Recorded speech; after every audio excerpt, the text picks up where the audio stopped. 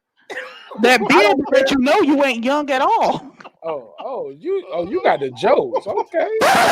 Okay, it's joke Mark, time. you got facial hair. Okay, You don't look like a so child. Reggie Owens, this is how I argue with a flower all night. Oh dear God. She I'm trying to say wanna go at me. you ain't a little boy. You a grown man. I was okay with it. You ain't got to defend me. Let me enjoy my time. Girl behind the mic, you know he married, right? I didn't even see that. That was Queen I P. said I that. wanted to know I that. Oh, said she it, threw you Mark. on the bus. She threw you on the I bus. didn't know how to She was like, I fuck that said bitch. She was like, that wasn't me. That was Queen P. She That threw was you me. under the She's bus. right. No, I'm she's just right. It was saying. me. She's right. It was me. I said that. I was like, Mrs. Nash, she trying to take your man. My wife is asleep right now. Listen to the So playback. fuck it. She ain't gonna listen to no 4-hour broadcast. And shame on y'all fans that be trying to find my wife and send her excerpts of the show like this. Oh hell She no. Okay, I ain't she doing that. plays that for me, and I see who you are. Oh, never mind. No, I Shame ain't on doing you. all that. And I'm gonna block your ass from the show. You Oh on that hell no. bullshit. Shame on you. I'm like, what you think you about to get? You think you gonna pop up with my bitch, nigga, from some YouTube shit, nigga? Like that's what you think this shit going? Nigga, fuck that. Fuck you, nigga. Hey. All right, man. All right. Well, my point. Look, I wasn't Let's get knocking back to her the show. for coming That was in. fun. I wasn't trying to knock her, but it's like, what does Nah, the you was- topic have to do with I the didn't current care. topic? I didn't care. I get that you didn't care, but it How was many guys weird. come up And here then and she tell was you talking about, I like boys and young men. I'm like, okay, well, that's great that you like the black boys and young men, but that has nothing to do with the current topic. So I'm like, okay, she's First of all, she segueing didn't say into something men. else. Hold up, Queen P. Direct quote. She said men's. Men. And she said boys too. Little boys. She said boys. I didn't hear boys. little She said boys. No, she Young said I just heard boys. men. She said young boys and men. Men's. Yes. Yep. But I took that as in a mothering way. No, she ain't got I no want to kids. protect That's them. fine. That's fine. Y'all and took it as the dandy. school teacher hanging out behind classes. That's No, the way but then she also made the Hey, comment Miss about how Parker. but then she also made the comment about Hey. how we don't do nothing for the community. And then she's talking about money and all this. I'm like, well, what do you do for the community? If you're going to throw out criticism towards us, then what do you do? Because unless you do something, then you can't criticize nobody else. That's Well, what I you know what wanted I'm you to doing? ask her. You know what I'm doing though, right? Everybody know what I'm doing though, right? Hosting is live. No, I'm giving one bigger than the live. I'm giving And a somebody a computer. free laptop. Facts. Nice segue. I'm giving somebody a free laptop this month. Is you can enter every day, courtesy of extensions of you. This has been a heated show. We're gonna be right back, but look, I gotta pay the bills, man. Look, they pay me to play these 25 seconds, and I snatched out so many weaves. I owe it to the black community to play these 25 seconds. Since our first day in business, Essentials of You has been offering our customers the best selection of products at unbeatable prices. Our online store has been synonymous with quality, and we ensure our continuous variety of fantastic merchandise along with unique limited edition and seasonal items that fit any budget. Check it out and start shopping today. Start shopping today. And I'm gonna pull them out tomorrow. Hey, Mark. It's your boy Marq Nash, man. Look, if you were better somebody pay you for her know, to do her hair. nah, fuck that. I bought the weave. I ain't paying to get it put in. I'm gonna put it. Look, I'm gonna holler at Extensions of You and get a promo code too. I need a promo code, Extensions of You. I'm working overtime, baby.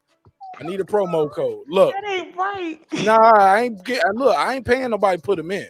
I'll buy the bundles. But you gonna pull it out. So what? I'm gonna buy y'all. I bought them. What she The got Lord about giveth, the Lord taketh away. What about her hair? So does Nash with the hair weave. Oh my God. I bought the bundles. That means I can pull them out. Y'all petty. Nah, man. That's the boss. Those you pay the cost to be the boss. Shout out to Extensions of You for making the price affordable. Look, Reggie Owens, you got the floor. I'm sorry. Thanks for the segue. Look, we got to do the ads, man. We got to keep the lights on because I ain't paying for it no more.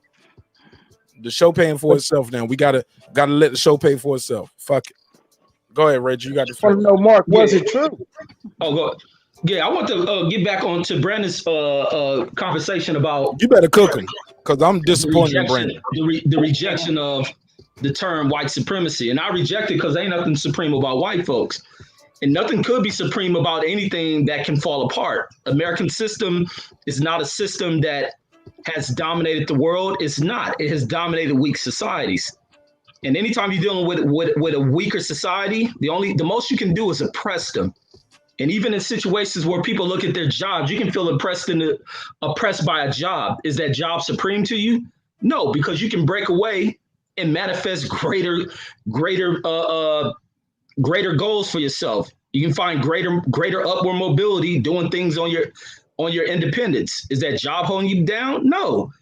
Same thing with a woman. Are you supreme to that woman in a relationship? You can be abusive to her, physically imposing and dominating. Are you superior to her? No. She can be at a point where she's mentally weak and you dominate over her. Same thing in white societies. They don't too much dominate over her, but in the time period in which they came and conquest of the world, that's what put them in the positions that they're in. They conquest the world when many of the empires of the African world, they didn't too much venture into the Asian world, but in the African world, they caught empires when they were falling apart. As they began to modernize, a lot of these African nations didn't. So therefore, their advancements in the world allowed them to conquer things. And then with the invention of the gun, they went about their conquest and ruling people. But as time moves forward and people become resistant to the suppression, you begin to break down, the layers of that system that they created. The American white system ain't been as oppressive as it was. It has been chipped away and constantly chipped away. The other aspect in which they flip on folks, because it ain't so much of the physical part of white racial oppression, is more the mental side of it. And that's why people coin phrases of Black folks being bonded by mental slavery. And that's a true concept. There's a huge deal which holds us back with this mental slavery thing. And even I was having a conversation, if it wasn't yesterday, it was 2 days ago with my kids, and we're speaking about their class, and they were speaking about an Asian kid who goes to their school, and I think he barely speaks English or whatnot. And they were talking about the thing that came out about them is how bright this kid was, how smart he was. The Chinese don't deal in that, and the Chinese have been oppressed for a very long time.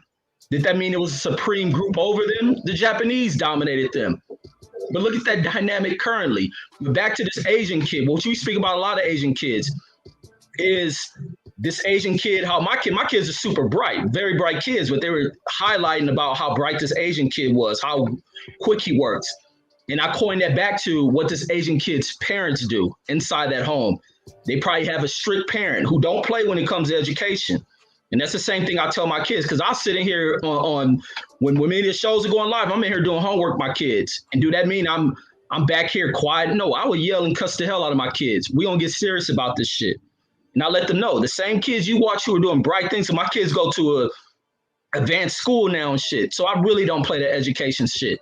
The problem is with us in this current state to where we ain't enslaved, we ain't bondage, we ain't chattel slaves and none of that shit.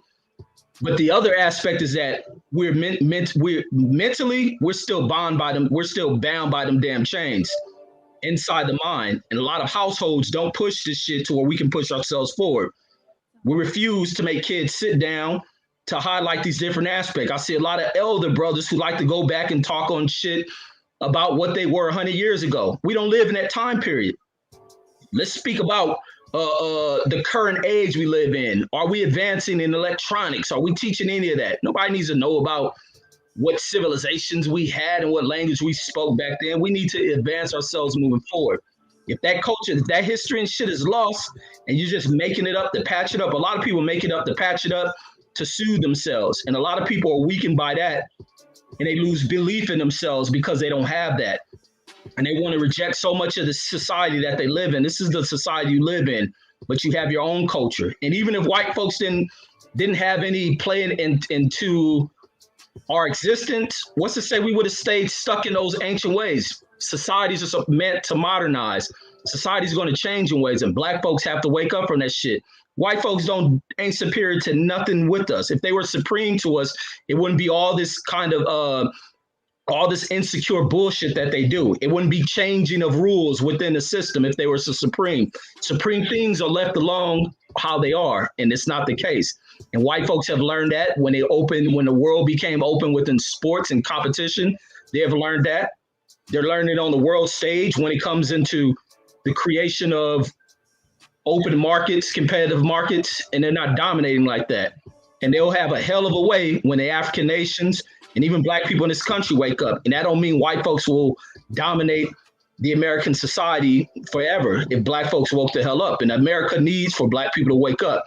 They reach out to black folks for influence, for the influence and modernization of culture and everything else in this country. But that's my thoughts. White supremacy is white supremacy. That shit is false as hell. Say it ain't true, Mark. Can I rebuttal that?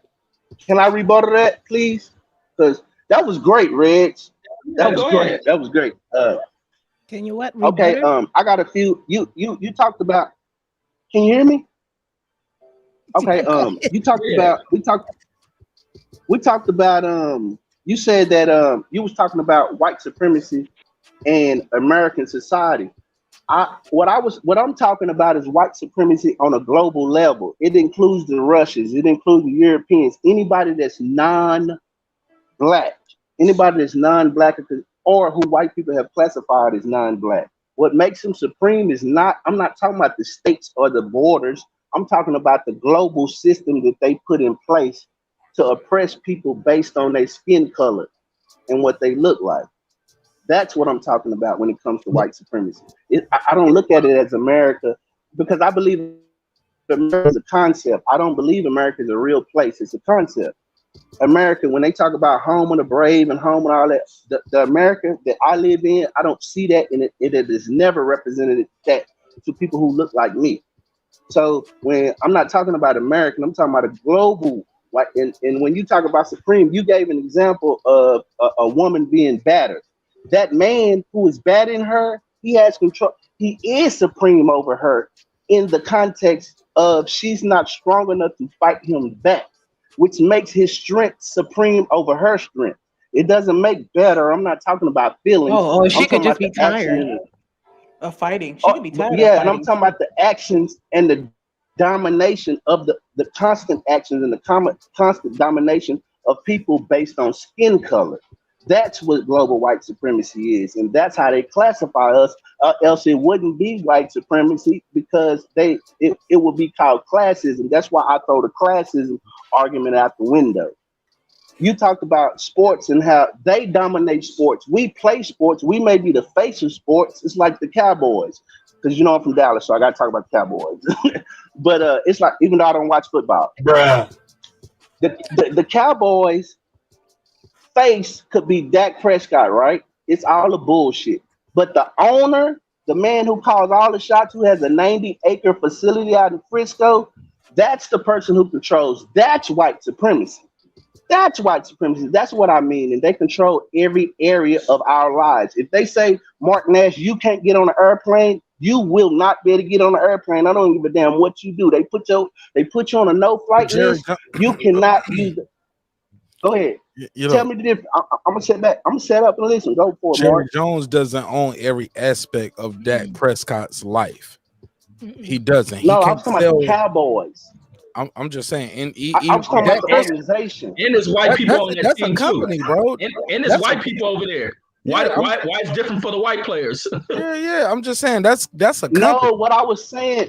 Now y'all missing the point. Y'all talking about individual. I was using that. I shouldn't have used that example. It was a bad example. Right. There you go. Now I shouldn't have used that. That was a bad example. That's my fault. I'm speaking to your What example. I would say is, let's take that out. Yeah, let's take the examples out. That was a bad example because if y'all didn't get the point that I was making. The point is, we can be the faces of all these entertainment industries, but at the end of the day, it's somebody that does not look like us. Most of the time, that is of Caucasian descent. They're the ones pulling the strings. So that's what make when you control industries. Oppression, though. That's not supremacy. Okay. I'm gonna tell you what makes it supreme. What makes you supreme is if I use my resources and I use my tools to discriminate based on your color, and I restrict the resources to you. That is supreme. That is supreme because there's nobody to stop them from doing what they do. Who's going to stop them? If they decide that you go on a no-flight list in the morning, Mark, you have to appeal to them to let you off.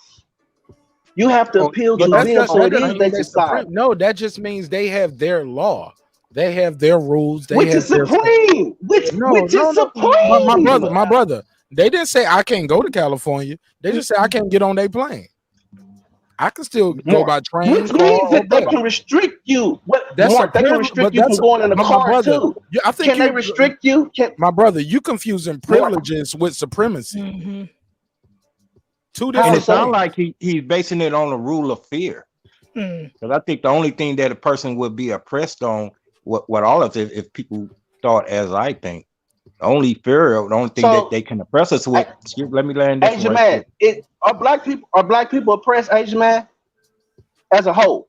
Are we Yes, oppressed? oppression is different from supremacy. though. Okay, cool. Okay, fine. Who oppressed us? Who does it? I'm In not. what region? In what I'm not region? What oppressed. country? What Right. city? 'Cause Thank you. blacks That's where I was oppress going blacks. with. That's where I was Okay, going Whites with. oppress let's whites. do it. Okay, Chinese oppress okay. Chinese. I'm not oppressed. So wait a minute. You said blacks oppress white people? Yes. White people Where? fear us. What? Oh, and Where? in a lot of the neighborhoods I grew up in, them motherfuckers Where? bow down. But I'm So as telling a you, whole, listen, black listen. people. We So black Hey, people listen. as a See what we're group. doing Wait a right minute. here. I want What to we're doing right understand here. this. What we're Asian doing man, right so here is you telling me black people as a group oppress white people as a group in whole and in mass? That's what you telling me. No, you just said first. You just put it like in a small segment. Say, "Are white people being oppressed?" Yes, as white. If white motherfucker can't come in my No, house telling me that's what to not what. do. That's That's different. not what That's I asked. different. Yes, That's they different. can. Yes, they That's can. different. Yes, they can. And they can. It's called eminent domain. Yes, they can. Very true. Eminent domain. Yes, they can. It's called eminent domain. They can come in your house and tell you what to do. And if you live in an HOA, they can tell you what color to paint your house and what you can do with your And they're house. gonna Is tell that you, not look, correct? Oppressed by the HOAs, Brandon. White people are oppressed by that shit. Right. Right. That's No, what I'm that's saying. not what I'm saying. That was just an And that's what. example. But Brandon, That's all. we keep going down this tunnel of bad examples because soon as like you're jumping in real quick when people are saying certain things. So I want you to finish so we can actually speak to some of your points. But once we speak into your points, give us a chance to dissect some of them before we go into discourse so quickly. Yeah, and Mark, you was going in a direction I was going with. Yeah, okay, you could say, "Hey, we're being." But I lose my point real quick if I ain't got my notepad. No, I got in it. here. I'm gonna pick you. I'll pick back up where you was going with. Looking for it. The reason why On the desk over here. Why would you would say they are supreme, and the only thing when you get just to the bottom line, it's a rule of fear. And what is the ultimate fear? The main thing is, oh, they can hit this button and it'll fuck up a bunch of shit. And they got some places where they can hide, where they probably have a high probability of surviving whatever this thing they detonate, which we all know is probably a nuclear bomb or whatever the fuck. Other than you take that advantage that they have from, and then of course them big things up in the sky and the planet satellites and all that shit. But you take all that shit away, what they gonna do? We outpopulate them. Unless you subscribe to the census that they're teaching you them lies, they do not outpopulate us. And it's going to take them hundreds and hundreds of years to catch up to our population. So we're really the supreme. It's just a lot of them don't subscribe to the fear that they done programmed us with. And they have a lot of the melanated people haven't mentally caught up to where, hey, we could think for ourselves. We cool with what Master doing. We got a lot of house niggas and all that shit, and they rule of fear. Oh, how Master might kick me out the house, or the government might not give me my food stamps, or they, like you were just saying, they won't let me on the plane. But goddamn, I could build my own plane. Exactly. I could get my own plane. Fuck flying on your plane. I could get my own plane. Fuck your guns. I could build me a bulletproof vest to where shit, you shoot that motherfucker, ain't gonna get me. But can I survive? Can I survive? Us as a people, can we survive like a big ass explosion and all that shit and fuck up a lot of our natural resources? I think that's Crazy probably thing is, though, one example that you did have though, Asian man, that I gotta argue against. Yeah, you can build your own plane, but they got FAA regulations that's gonna tell that goes back to fear. You feel okay? They got fear. It goes back to what their laws are. The law of the land. You break that rule and you fly anyway. What's gonna happen? We can shoot your plane down. But you don't have that's to. what can happen. You don't have to. That's what can happen. Yeah, you don't have to break. But the law. also, You but can also. You can do it. Hold on, Asian map. I heard you. I heard you. What you said. I heard what you said. I made my statement. Jokingly, but You made another one. Go ahead. What you say? I say you just supported what I said. They say they could ban guns. A lot of people have started making their own guns now. I know you didn't heard about it. Very true. Very true. But to So say that, mhm. go ahead. Go ahead. No, Go behind the mic. I Go was just ahead. gonna say to say for me, I'm along the lines too. I've never believed in white supremacy. I believe it's a theory. Now, do I believe that maybe there could be a white supremacy system in place? Yeah.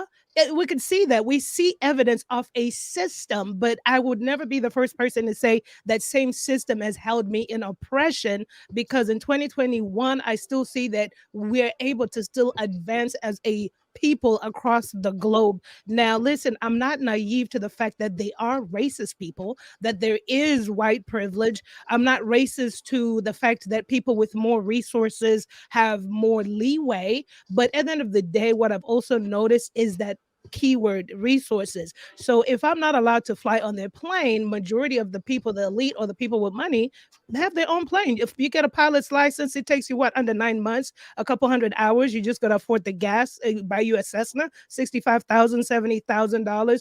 I mean, this is what some people do with the resources. Now, are we not afforded the same resources in this first world nation?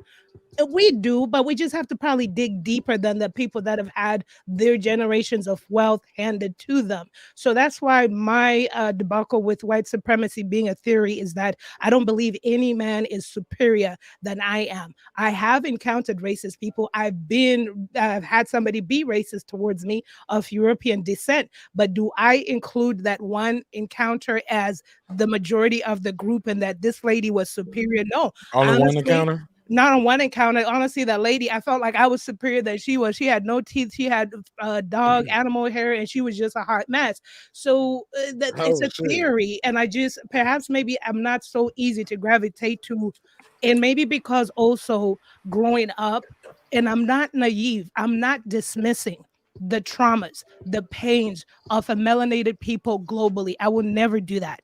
But maybe also because I also grew up just conversing with my dad, and I've seen him go through that. My dad's in his 70s, and it's always been the white man.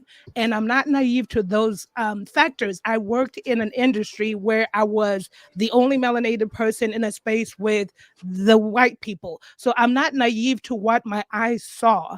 But what I've said for myself is that I won't make generational excuses of the white man is holding me back. I won't do those talks. I won't do about I the get white it. man is making me do this or the white man's doing that. Because in 2021, I have seen the opportunities that are afforded to me as a Compared to your melanated, ancestors, right? as compared to my ancestors, as compared to my dad. But at the same token, I'm not naive to our struggle. I'm not dismissing it. I'm not saying it doesn't. We don't have our own little challenges, but I'm saying that we're able to rise. We're able to go now.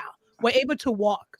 And we're able to go through. That's all I'm saying. Ma'am, with your breakdown with how much it costs to get a plane, are you thinking about buying yourself one and getting your license?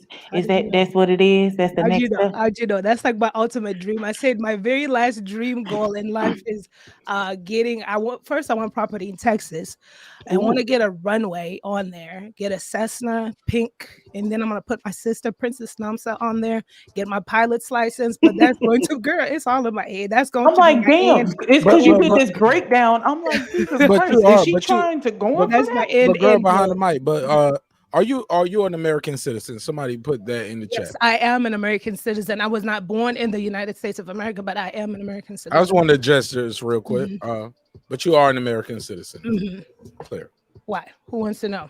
Oh, he's Because new a to the guy show. You got named Joe immigration on New there? Jack, to the show. He he don't know yeah, he said you're because not he hears that American. because he Yeah. Oh, hears is the it because I'm accent. not? But yeah, Oh, you're yeah. not. No, I'm American citizen. I wasn't born in She's America, not. but I'm an Yeah, American she's not citizen. first gen. You're what they would call you are what they call naturalized citizen, right? Yes. Naturalized. Yeah. But And Queen P is of what they call a first generation, right? Yay. Yes, I She's the am. first generation. So you don't hear her accent, but her parents Oh, you hear that my aren't. parents. Oh, yes. Yeah, but she's Especially my mom. you get what I'm saying? Oh, where y'all And from? Who? the You, ladies, Queen P. Queen P, My parents are Nigerian, but I was born in the States. what state, if you don't mind? What do you mean? Oh, Florida. I'm from Florida. Florida. Okay. Well, everybody don't know. Oh, Queen P, like, oh, y'all don't know who I am? Nigga, I get down. no, because Girl, somebody asked before it's and new. I said it. Every time it's new. Look, trust me. Every Okay. episode, I learned that a long time ago. Every episode is a new episode, and you gotta reintroduce yourself to the audience. Trust me, it's okay. I've gotten used to it. I hope y'all get used to it too. Girl behind the mic, for those who don't know, where is your family's origin? So my family is from Zimbabwe. I was born and raised in Zimbabwe as well. And what state did you naturalize from? Southern California. Cali girl. Cali girl, baby. Cali There you girl. go, Reg. Somebody said, "There you go, Reg." They gonna Yeah, argue. They gonna argue over the politics. No, Reg lady is Lady Chan, okay? Lady Sean is his lady, okay? Reg, you gonna be cheating on Lady Chan? Oh, we're gonna have a menage a trois.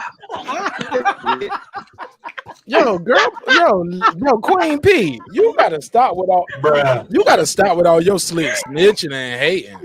Yeah, You she be be trying to put people. She been Yo, blocking you be all putting day. people in couples. I'm trying to help y'all. Queen I'm P, trying to help y'all. Haters. Queen P, I got two. Finger out.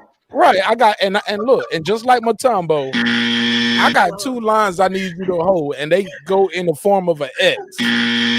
Shame on you, Queen P. You got to stop your hate. Oh, yeah, Mark. She get jealous. She get jealous when people shoot they shot at another. She's like, well, what about Lady Shan? I was like, damn, Lady Shan ain't even here tonight. Emoji. P, Lady He Chan, was being y'all all loved. keep on. Oh my god. She trying to hold him to another live. Like, well, you flirted with her this time. Yo, remember that? Oh my god. He said that's his woman. You better cut that out. He said that's his woman. He fell in love with Here her now. singing. She ain't here to fight for her love tonight. Let Reggie shoot his shot. Reggie, shoot your shot. Go ahead, Reggie. Like I said, y'all can join the menage a trois. Queen P, girl behind the mic, Lady Shan. I know you're listening. Hey, now that's how you shoot your shot. Shout out to Reggie Owens, one of the best. Oh my God, Reggie giving Sonny Red a competition. Oh God, he talking about that menage a trois. He giving Sonny Red a competition. She's still shooting her shot at you, Sonny Red. She be wanting you to click on the link to join the panel. I am not. She don't know how to ask. Queen P, you want me to let you shoot your shot at Sonny Red? No, all he is married.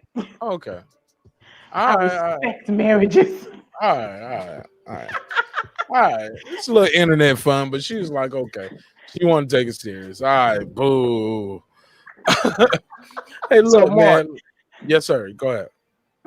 So Teresa Kelly called in shooting a shot at you and they hated. That was Lena. Yeah, Lena. Shout out to Lena. Talking about some Mark, a little boy. I'm like, he a little boy. You ain't hear how this man was speaking? No, I'm not. I don't think he's a child. No, I'm not. She didn't say that. Okay, Mark. How she was looking, how she was talking to you. She couldn't even get it out because you was over there like. Yes, she could. She was rambling the whole time. Trying to shoot her shot at Mark. They didn't see me in the red bucket in a minute. I guess they missed the kid. They was like, wait, do he really be pulling out the weave and buying them? Maybe she want her extensions of you. I don't know. Yeah, with another man who's not married. So see you. Maybe I gotta have a drink. Look, there you go again. You better cut your shit out, Queen P. Let me be the one to say I'm married, goddamn it. Damn. You ain't gotta say shit. You up here fighting for Mrs. Nash.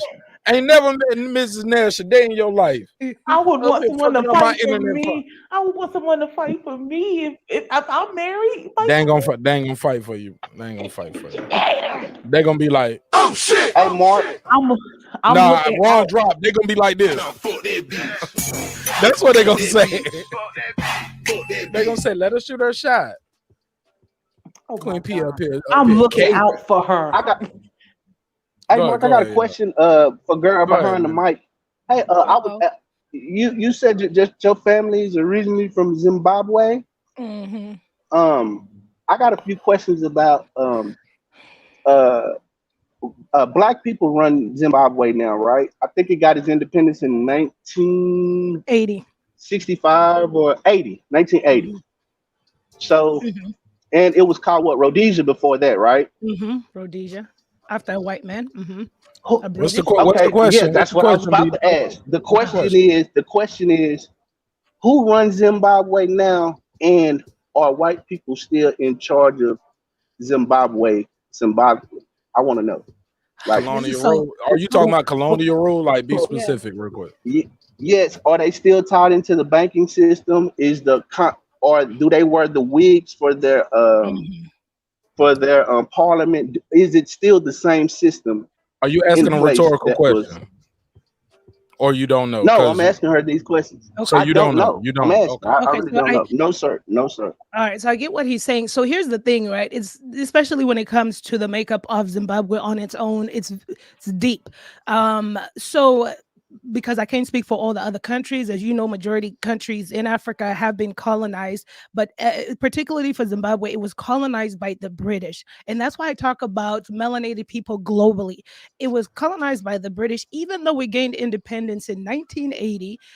The British pulled out, but they didn't pull out, if that makes sense. They still had their hand in there. We had British education. We still have British, not we had. We still have British educational system, British culture. So colonization has affected the continent as well, especially on my experiences where even though a country says they were free, low key behind the scenes, they were still being controlled.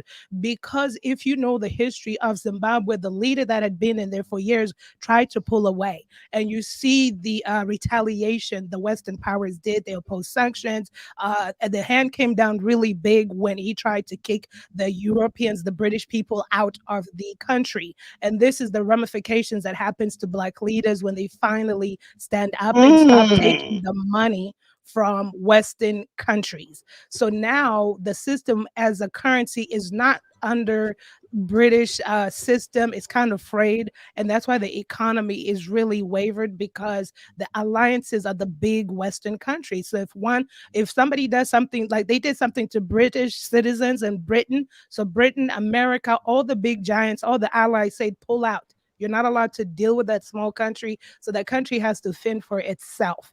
So it's my take on it is that's why it's a global thing. The melanated leaders in Africa need to learn to survive on their own, because they depend too much on the Europeans' dollars. And when they try to pull out, there's retaliation, people suffer, and so forth. So that's what's happening there. It's not a standing system on its own, but it's caked with colonial imprints, the courts, the everything, even though there's Black leadership, if that makes sense. Go ahead. But the answer to the question is yes. Like, yes, they still. That's what I was trying to. Yes, So that's why I asked you going they- into it. Like, basically, are you it's a just white asking a case. rhetorical question basically- that I can give you the answer real quick? Like, the answer to all your question was No. colonial rule is still around. Yes, even in Jamaica. So basically, the point that I was trying to make was, even though that country has a Black president and is ran by Black people, it's still dominated by white people in the education system, the banking system, everything, right? That's Colonial rule. Yeah. That's oppression, bro. But no, It's not oppression, because people can move around. it's doing part to the leaders. It's destroyed. Whose mic is horrible? That was Reggie Owens. Go ahead, Reggie, because Reggie that's might be on the Brandon. laptop. That's No, Brandon. that's Brandon Mike. He said that like, nah, that's Brandon on that bullshit, not me. I'm clean. Yeah. No, hey Brandon, you gotta say that again, Brandon, because your mic was breaking up. Go ahead, B-Dub. Brandon, you still there? Yeah, he there. His mic muted. Go ahead, B-Dub. Brandon, unmute yourself. Unmute yourself, B-Dub. I did. There you go. I did. Am I still muted? Nah, you I'm good. sorry. Go ahead. Say that again. What I'm trying to find out is because I don't know about all these countries. I study them. I knew the Zimbabwe freedom. I knew about all of that. But I was trying to find out what systems are still in place, even though they are so-called liberated and free. You know what I mean? Like, are they still basically dominated by white society and white supremacy? And what it sounds like, it sounds like it is. But Brandon, not white supremacy. But Brandon, but that's what we're saying. It's a look. I get it. Maybe we're splitting hairs here. Some of us are calling it supremacy. maybe I'm using a different adjective or in the systems, you know what I'm saying? I'm using a different adverb, whatever the proper grammar term is. I'm saying oppression, you're saying supremacy. Regardless, they are intertwined, no matter how we split the hairs. And I think we can agree to disagree on the I can semantics agree of with it. that. Yeah, I I can think agree at with this that, Mark. point, it's just semantics, But my we brother. both It say is a it's a problem system. though. Yeah. But I'm telling you, but my I'm with thing you, Mark. is We can agree to that. oppression. Yeah. But oppression is oppression. Because the Chinaman oppresses the Chinaman. Even in the country where it's majority black, and you might have a black president, they're still using when you go to court, the papers say you're going against the queen. You get what I'm saying? Because these are the laws that are in place. I remember somebody told me that about certain I don't remember where they was at in Canada, but they was like, yeah, man, when y'all go to court, just how y'all say the United States of America versus Marcus Jones. My nigga, it's the royal crown of the queen versus Reggie Owens. You get what I'm saying? Right, because it's a British Yeah, Commonwealth. yeah. And the So thing, sorry. go. Just to give Brendan real quick. So the thing also is like that exactly, whether it's white supremacy or oppression, I could tell you before independence, my parents would tell you stories of the black people within that country being oppressed with the curfews and all that other stuff, but nothing like American history, no lynchings and stuff like that, but just there was oppression. That was before independence. But now when you talk about the colonial what do you call it, the fumes of colonialisms is still in the schooling system and so forth. But when you graduate from the schooling system, you could go work anywhere because the majority business owners are black. So it's not like, oh well, that one got an uppercut because and then you still have caste systems though, people that are super rich that have connections and all this other stuff, but it's still the melanated people in terms of who's getting ahead. Now when it comes to like the courts and stuff like that, we do bribes. Okay. My mom, when we got here, she was like, listen, when you get pulled over, you don't give the police any money, you will go to jail. So over there, it's not necessarily like white supremacy or oppression now after independence, because if you get pulled over, you go to a roadblock, you slide them a $50 and you good. You know, ain't nobody going to prison, ain't nobody going to jail for real. Like you really got to commit crime. Like, and then they got to even exercise. They got to have like, you know, energy to come catch you and do all that stuff. So it's not America, like, we lock you up for jaywalking. for anything, right? So yeah, it's not we like locked Tupac up for jaywalking right in so America. So it's not a race that's going to look to us as black people in the country to find every little thing to put you away, or a system that's not set up for people to get ahead, if that makes sense. Yeah, and also like let me say this. Also, those failures. Oh, she left. Let me say this about this. No, she's still there. She's still there, Brandon. Go ahead, Reg. Yeah, let me say this part about the thing within the failures in independent African countries, because here you have it to where Europeans exit these countries, and these countries couldn't figure it out. Even who was it, the leader out there? Wasn't that Idi Amin, the one who people worship about? He made whites bow to him, kicked him out the country. Now, when I believe he was exiled from the country or not, the country tried to go about nationalizing and being able to create industries to move things. The failures in a lot of these countries is a lack of industry advancing. You have to advance in society. Otherwise, you just become an agricultural country. And that's basically what many of these countries are. It's agricultural countries. And a lot of them didn't know how to create the markets. The infrastructure ain't there. That's the way you think about nations. When they didn't develop that, plus him as a leader was too big about the egotistical theater behind what he was doing to Europeans, and it did nothing for that nation. He didn't do anything to advance their full education. Now you take a picture at what was happening in China.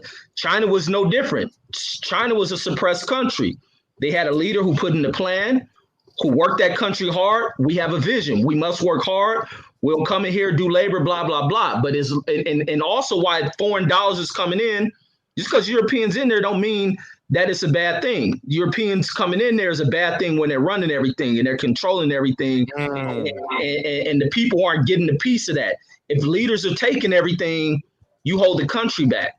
And that's what was happening over there. Now, when he was gone and the other leaders has failed, those folks over there are begging Europeans to come back over there to teach them how to farm the land. Why? Because the society wasn't educated. And that's been one of the failures of African nations, is their failure to modernize and advance. That's what kills me with black folks now wanting to be too much of Moors, but indigenous Reggie, people. Yeah, go ahead. Reggie, do you think that's by design?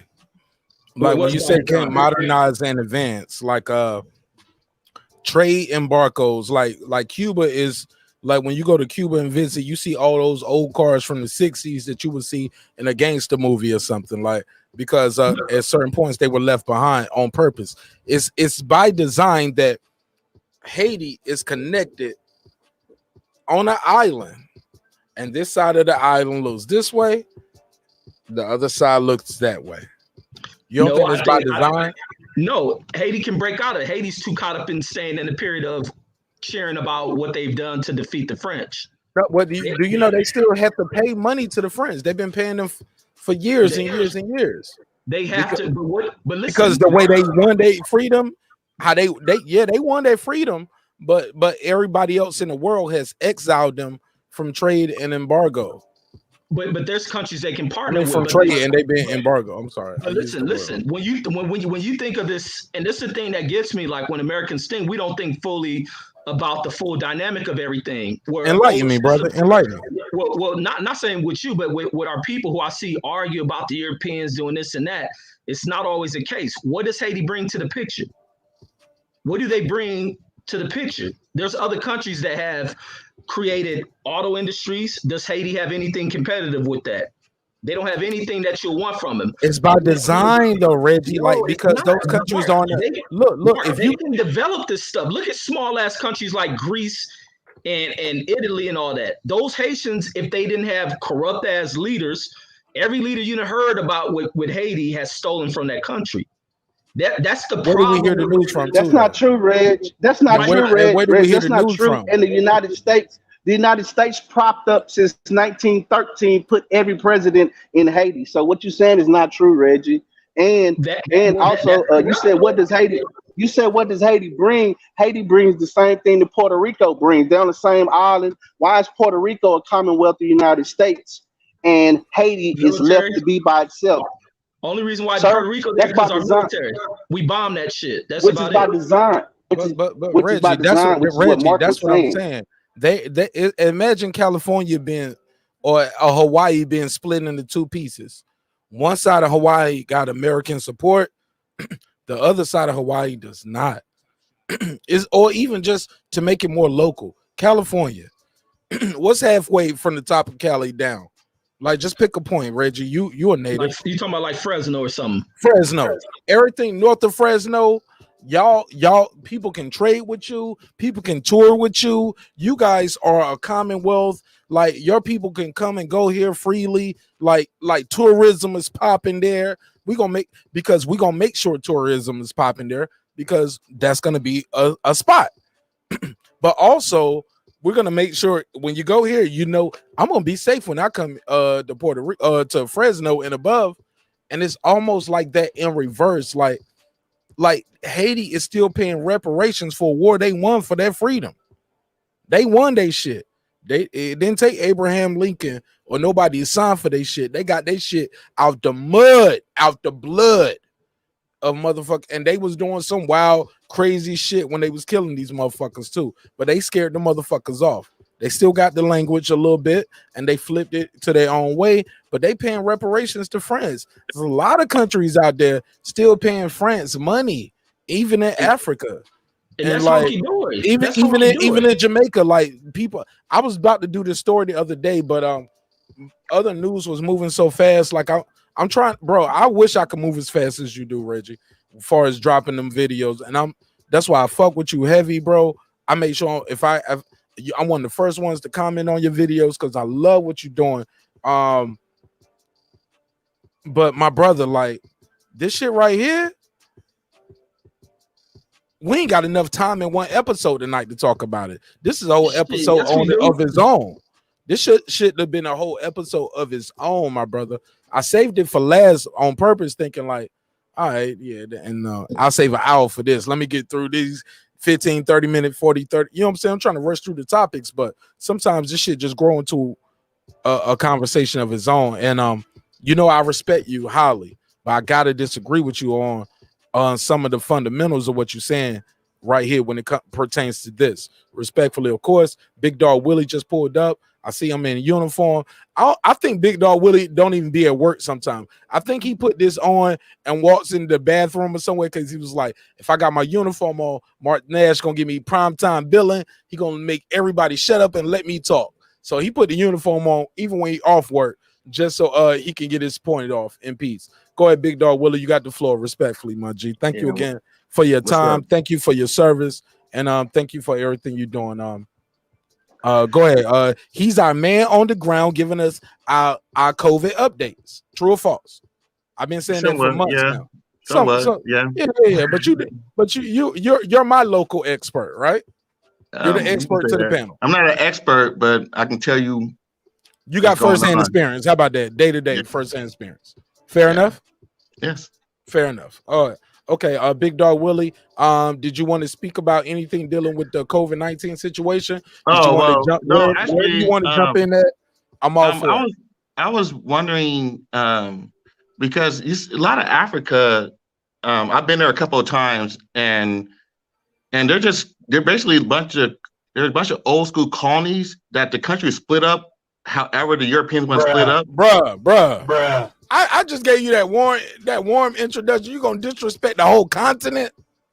No, the whole continent is like that. The continent is fucked up. Let them preach. It's fucked up. It's fucked up. Shit. All right, go ahead, Big Dog Willie. And Big Dog Willie. After you finish, now I gotta let the two sisters who one is born on the continent and one is first generation. The people are fucked up, but the Europeans took over the whole. They had this thing called a scramble. Quit that, man. I'm sorry. I'm sorry. They had a whole thing called the Scramble Africa in the late 1800s, and all the Europeans went down there and fucked it off. And so when they after the World Wars, they started branching off, and the country started leaving the European countries started leaving Africa, and how they split up the continent, I should say. They split up by their own borders and what they had basically owned, what the Europeans thought they had owned. And so a lot of the Africans who are down there, they're separated by tribes, and they put these people in these countries, not separated by tribes, but separated how they wanted to do it. So a lot of people were warring with each other and they get along. And the Europeans knew that, and that's why there's a lot of conflict to this day between civil wars between them. Like the civil war between in Sierra Leone and Liberia, those are a lot of tribes not getting along with each other for centuries.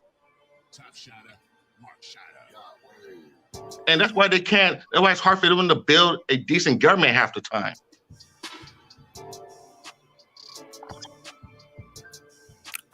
For sure. Go ahead, Big Dog. You still got the floor. No, I'm just saying. Argument. Because it's not. I'm just saying that. I mean, I'm kind of. Keep the camera right where you had it. That's perfect. There you go. Keep it right there. That's perfect. Yeah. I mean, the Europeans fucked that shit up, just like they did with Southeast Asia.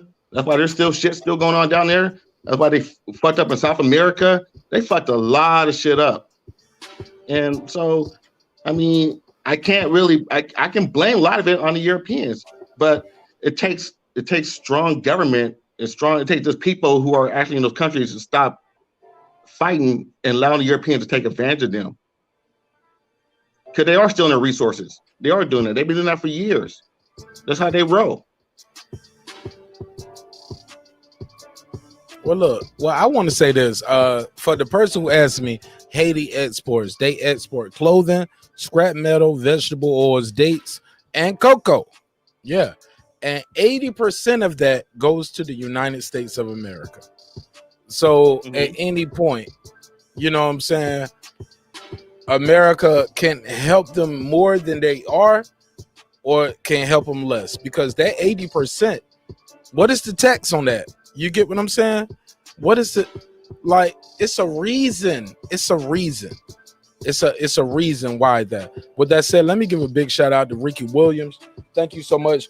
Hey, look, I know Big Dog Willie hate the drops, but my girl Blue Dream, she hate the drops too. And Reggie Owens hate me doing all the plugins, but I gotta plug them in because they help keep the lights on. Thank y'all so much for making the show 100% independent, where we are not paying out of pocket for nothing. You guys are keeping the lights on as far as doing this show. Thank you so much. I thought he hated the drops because of what his point that he was trying to make. No, not so much that he hates it in general. Oh, okay, my bad. And I probably shouldn't have did that then. Yeah, because he was trying to say something real, and then it's like you. But I cut in know with I'm the drop. 100% right with Reggie.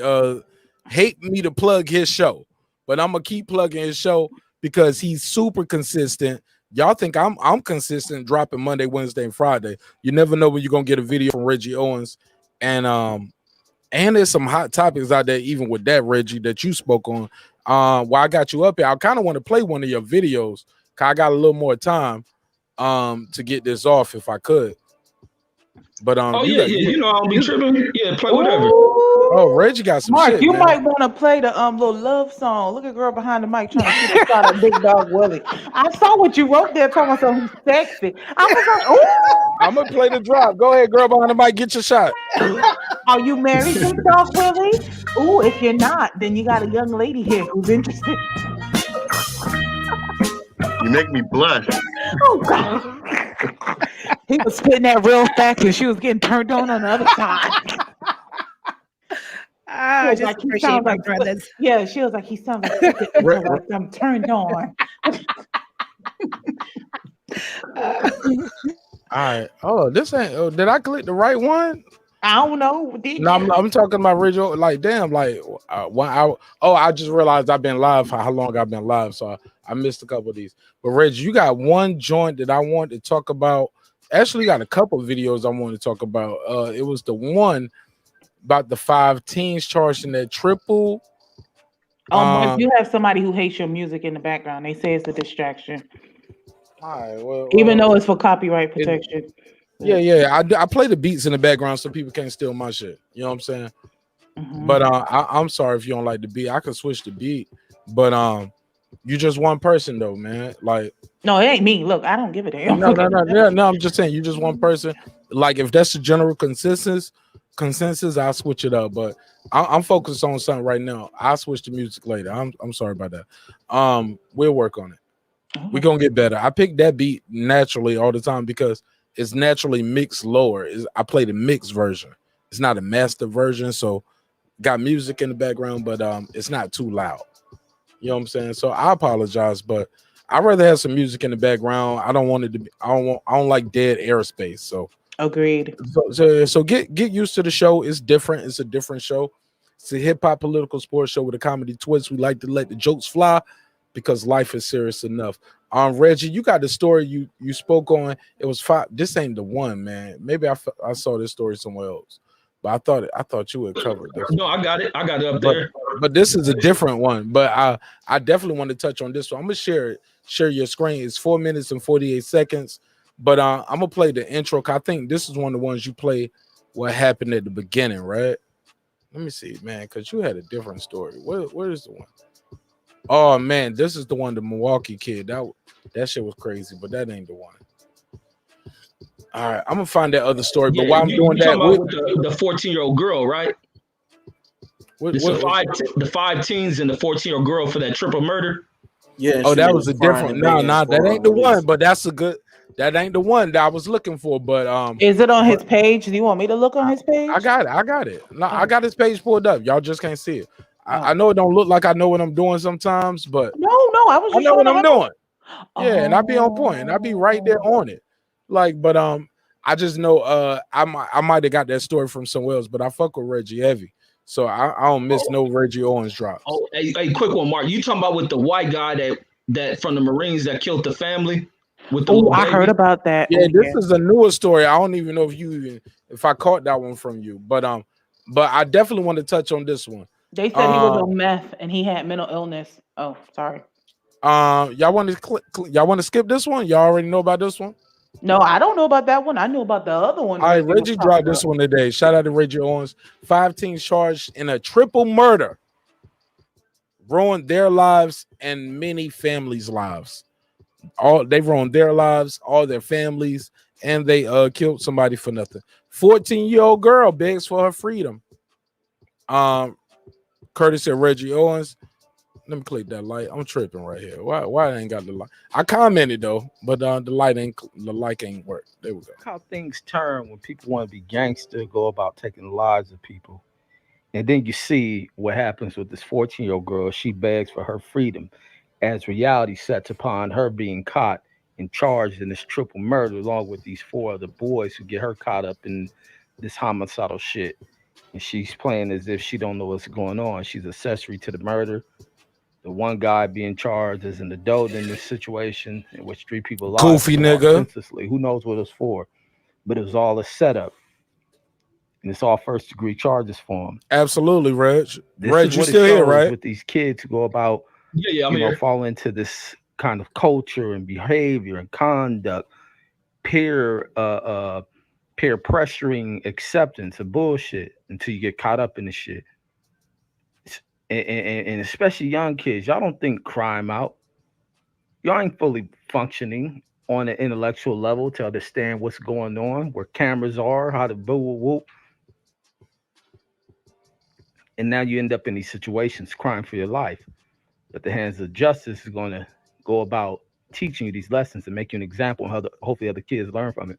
So listen to the shit that these kids got themselves caught up in, and how this 14-year-old girl begs for her life and that she wants to go home for mommy. And I guarantee you, she wasn't listening to no one in their house, probably rebelling and shit. These young kids who are no different than her, they congregate together and they fall into this bullshit. All their lives are fucked up. And now these kids develop into their true potential selves. Going in, you find so much intellectual shit in people who unfortunately develop the shit in behind prison walls. But check this shit. Teens between the ages of 14 and 18 have been arrested in a triple murder. In court today, Laureano Cosme appeared for arraignment, and his lawyer entered a not guilty plea to 3 counts of first-degree murder. This, as new interrogation video shows the youngest involved, a 14-year-old girl, pleads with police. We are blurring her face and voice due to her age. I'm never going home. I just want to go home. News4Jax reporter Janice Harris has been covering this violent case since the beginning and has more on how all this came about. Janice? That's right, Targ. And this evening, according to the documents provided by the state attorney's office, the young girl was at least one person FaceTiming the night of the crime, a critical component to placing multiple people at the crime scene, including those who were killed. Shit, hold on. A 14-year-old girl sits inside a Did y'all hear JSO that? interrogation Hold on. room. Police say she is the... Who heard that part? Yeah, most definitely. I heard it when Reggie dropped it. That was the crazy part. I'm waiting to get She was on this FaceTiming, and her FaceTime is a crucial piece of evidence that they are using to ID other defendants in this case that you see on screen. Let's go. That's right, Targ. And this evening, according to the documents provided by the state attorney's office, the young girl was at least one person FaceTiming the night of the crime, a critical component to placing multiple people at the crime scene, including those who were killed. A 14-year-old girl sits inside a JSO interrogation room. Police say she is the getaway driver for a triple murder. I need you to be honest with me and straight up. I already told the police I was going to do any and everything to make sure the truth is known. The teen says she was called by one of the boys involved in the crime to drive them to an unknown location. I didn't know where we were going. And it was like, can you drive us somewhere? I was like, where? Only 14. The girl would drive the teen boys to Callaway Cove Apartments. And by the end of the night, Sarah Cancel Uriola, Angel Natur, and Randy Garcia were found shot dead in the same apartment. After talking with police, the reality of what this 14-year-old is involved in begins to settle in. Police call her mom. Well, can y'all work something out? I need to come home, Mom. I know you do, babe. Oh, you but I home? need to know what's going on. They won't even tell me what you're being charged with, first of all. Keon Lester, Keyshawn Glover, and Robert Kay, all 18 years old now, are all charged with felony murder. And 14-year-old girl is charged with accessory. Owen Laureano Cosme, the accused gunman, will be tried as an adult in the case after he was indicted for first-degree murder. Inside the interrogation room, the 14-year-old pleads with police that she made a mistake. I just want to go home. I know. Why did they have to call me? Why couldn't they call their sisters like they always do? They already have charges. Why couldn't they just leave? They already got charges. I just want to go home. That's what she's saying. Now on the way.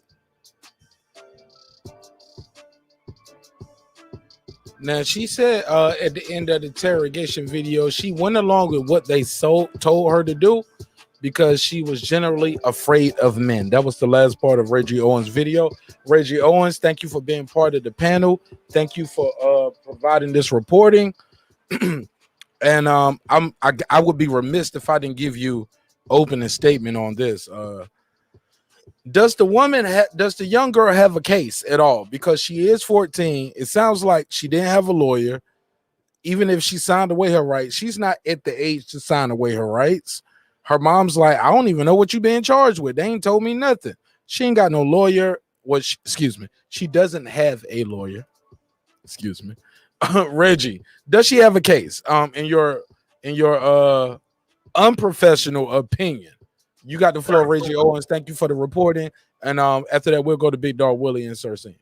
You mean as far as her innocence? Yeah, she's 14. That sound like that confession. She didn't have a lawyer present and she didn't have a parent present. She is a minor. No matter how horrendous her move was in this case, she's still a child. She's 14. But you heard who they had on the phone, right? So it could have been the mother didn't have transportation. Police had her on the line. And her mom gave verbal consent over the phone. Yes, and listened in to the conversation. And it's not like the officer's gonna speak into what she's charged for. They're gonna see how much they can build against this girl. So her mama could have said, no, don't talk to my daughter without a lawyer. Her mama might have failed her. Her mom could have said that. And when she gave consent to go forward with that allowed the officers to speak with her. And plus what they spoke about, her FaceTiming. That's the evidence. All these young kids are doing that ish. I know so much about what's going on back home because what these kids are FaceTiming. And I know a lot of young kids who I watch as little kids who I know are murderers behind what they get on beefs, on YouTube Live, Instagram Live, more Facebook Live. They taunt other hoods, and that's exactly what this girl was doing. And that's why the police have that. And that's what I'm saying. These kids are so young, wanting to glorify what they deem as gangstified behavior, but not logical in their senses and the way they think. Everything is recorded. Everything is a collection of data. And these fools think it's gangster to go around recording stuff to catch bodies on their record. And that's what that girl was doing. She talking about she didn't know what she was doing. She knew exactly what she was doing. And she's probably been rebellious as hell, giving her mother hell, until now when the ish hit the fan, that's when people want to start to appreciate who they really had. And a lot of times with teens, you deal with this rebellious behavior. And now all these teens, they F their life up. But this young girl realizing that her future is lost. She's going to spend it behind them bars. And police got a great case against her. And the other foul thing is that she knew, because she didn't go and report this directly to the police. She probably around clowning, doing all sorts of stuff. And guess what the police going to have? That she wasn't remorseful. They probably got her partying, carrying on with her life until they caught them. So she's going to spend a great deal of time. She ain't got no case. Go ahead, Big Dog Willie.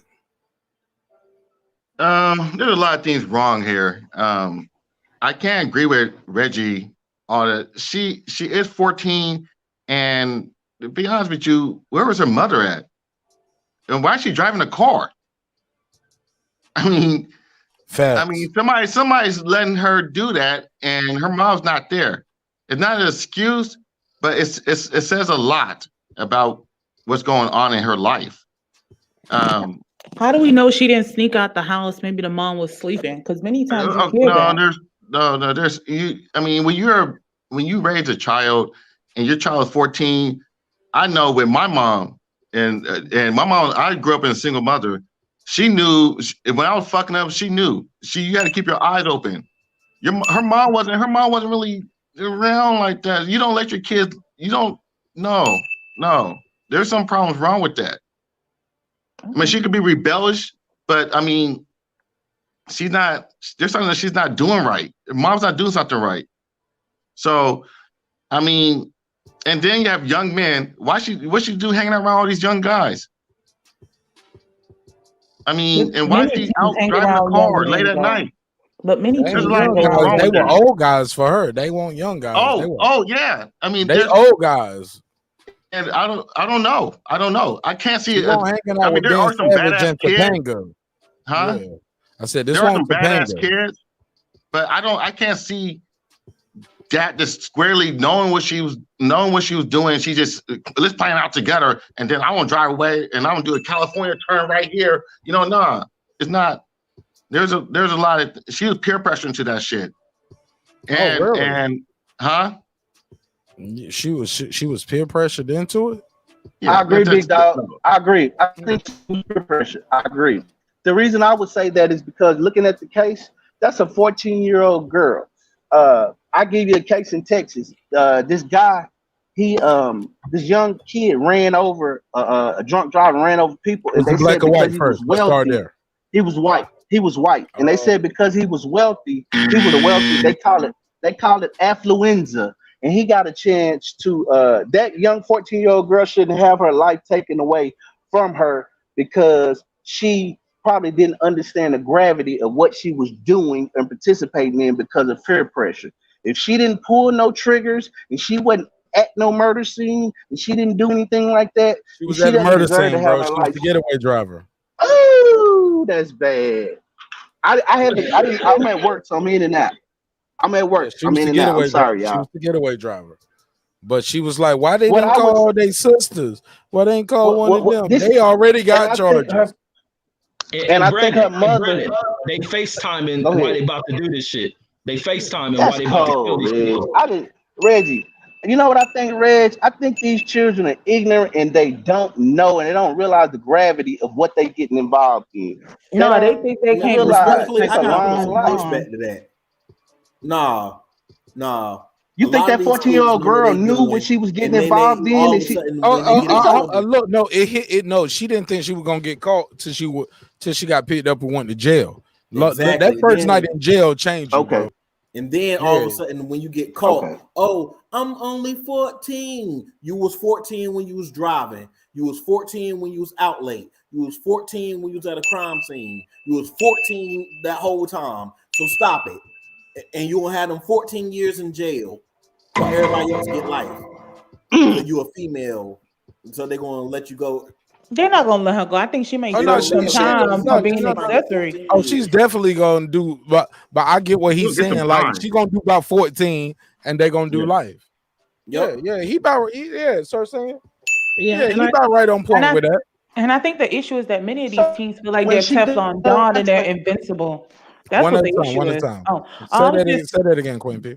all I was saying was that many of these teens feel like they're invincible, like they're Teflon Don and they can't be touched personally. And then it's like now that you're in jail, and just like what Marq Nash said, that first night changes everything because it's like, oh my God. Because you hear the stuff, but some people feel like it'll never happen to them. So yeah, that's when you realize I got to start talking, or I'm gonna have to do life. Right. And I think I wasn't really going to talk about this because it's so sensitive, especially when it comes to children with me. And only because it's like it should not have happened this way to her. Obviously, and respectfully, this is not a knock, just observation and opinion. The adults in her life seem to have failed her in this path. And I only say also the other thing is she's 14, she's young. We all have to remember the brain really develops at the ages of 25 and above. It's not an excuse or justification. No one knows what home she comes from. No one knows the mental capacity. They cannot make any decisions or sound decisions at 14. No one knows what was going on. And this is another thing of the haves and have-nots. If she did come from money, just like maybe the one example we had earlier, I don't know if the white kid came from money, but I'm just saying if you have the resources to hire a Gloria Allred or a high-profile attorney, she could probably get leniency according to whatever it is. It's all about the money system here in the Western countries. But what I want to say is we also, and I understand it's a difficult thing to really dissect, but I was that 13-year-old that snuck out. I was a bad child. I was a bad child. So I see how you can make bad decisions. At about 18 or 19, I was involved in a toxic relationship. And the dude, I loved thugs at that time. I wasn't reformed. And the dude I was with, he pulled up and he created a crime. And I was taken to this place, woken up, taken to this place at the like 2, 3 in the morning. I was naive. I was 18, 19. And he just said, run me to the corner real quick. I didn't know. I just ran him to the corner real quick. I should have knew. Park the car this way, keep the engine running. I hear gunshots. The dude runs in the car. We leave. I'm an accomplice. So I always have, for me personally, Girl behind the mic, be careful you don't say nothing that could. Oh, no. And so the case is done. He's out. He's done his time. This is years ago. Okay. And I won't even mention the state. This is years ago. But the thing is, this could have been me. I've just always had a different like outlook in life, because it's not like I'm a bad person at that age. I was just a girl in love with this older guy. And I just thought, he was my Tupac. And so I was making bad decisions. And I was one of those girls running away from home because I didn't like the environment at home. So that's why I have this this thing with this girl. She made a bad decision, but now should the law throw the book at her? That's what hurts me about the laws here too. We have to do a Yeah. We got to throw the book at her. People died. She went on a killing spree. Well, she didn't go on it. She was a getaway driver. Yeah, while the other people was already up. But she filmed the everything. She did the trailer to the. She did the trailer to the movie. She was Steven Spielberg. Yeah, I can't agree with that, man. I can't. You can't. She's 14 years old. I don't care. I don't care. She acts like she was a mastermind. 14-year-old hoes. I'm from the hood. That's because they're hoes doesn't mean they bear the responsibility. Like 14-year-old hoes. Hold on, Sir Senior. Yeah, I'm gonna let's let him speak, and then then I'll reply to it. Go ahead, Sir Senior. Ain't been getting his time tonight. Go ahead, Sir Senior. Ain't been cammed up. Look, he look like he in a movie. That's how they make us look in the movie too. Right, they make the dark skinned nigga look blue black. Blue, black, purple. Yeah, but look, it look good with your lighting though. I ain't gonna lie, my G. Your lighting is impeccable tonight. I love it. Go ahead, you got the floor, King. Get your bars off. Hold on, go, girl behind the mic. I don't know. I heard that motherfucker. Looking all chocolatey and white. I heard your ass. I didn't say that shit. I didn't call that nigga chocolatey or nothing. You got to fuck out of here. Now you trying to drop my YouTube ratings right here, and I ain't gonna let you do that. You need to put on that little song. Okay, she's trying to get her flirt on with her senior. Nah, she won't flirt. She was sneak dissing. I caught that shit. I know the difference between her flirting with her senior and sneak dissing me, nigga. I'm familiar with it. Look, I watch all her Dream Zone interpretations. And that ain't in none of my motherfucking dreams, girl behind the mic. Get your goofy ass up out of here. I'm gonna get your ass. Well, let me put you on the screen. Let me put you on your icon on the screen. What about Sir Senior? I'm gonna get you in these 5 skateboards popping out your skull. The fuck up out of here. You keep on joking on me. All right. Go ahead, Sir Senior. Go ahead. Seriously though. We look. We like to let the jokes fly because life is serious enough. Go ahead, bro. Facts. You got the floor.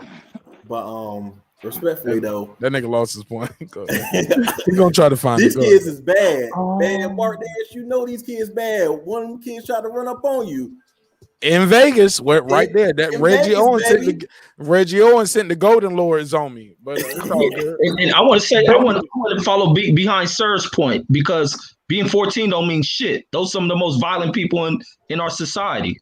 Got to address that shit. Go ahead, Wait a minute. We kind of sound like we kind of sound like Bill Clinton wife.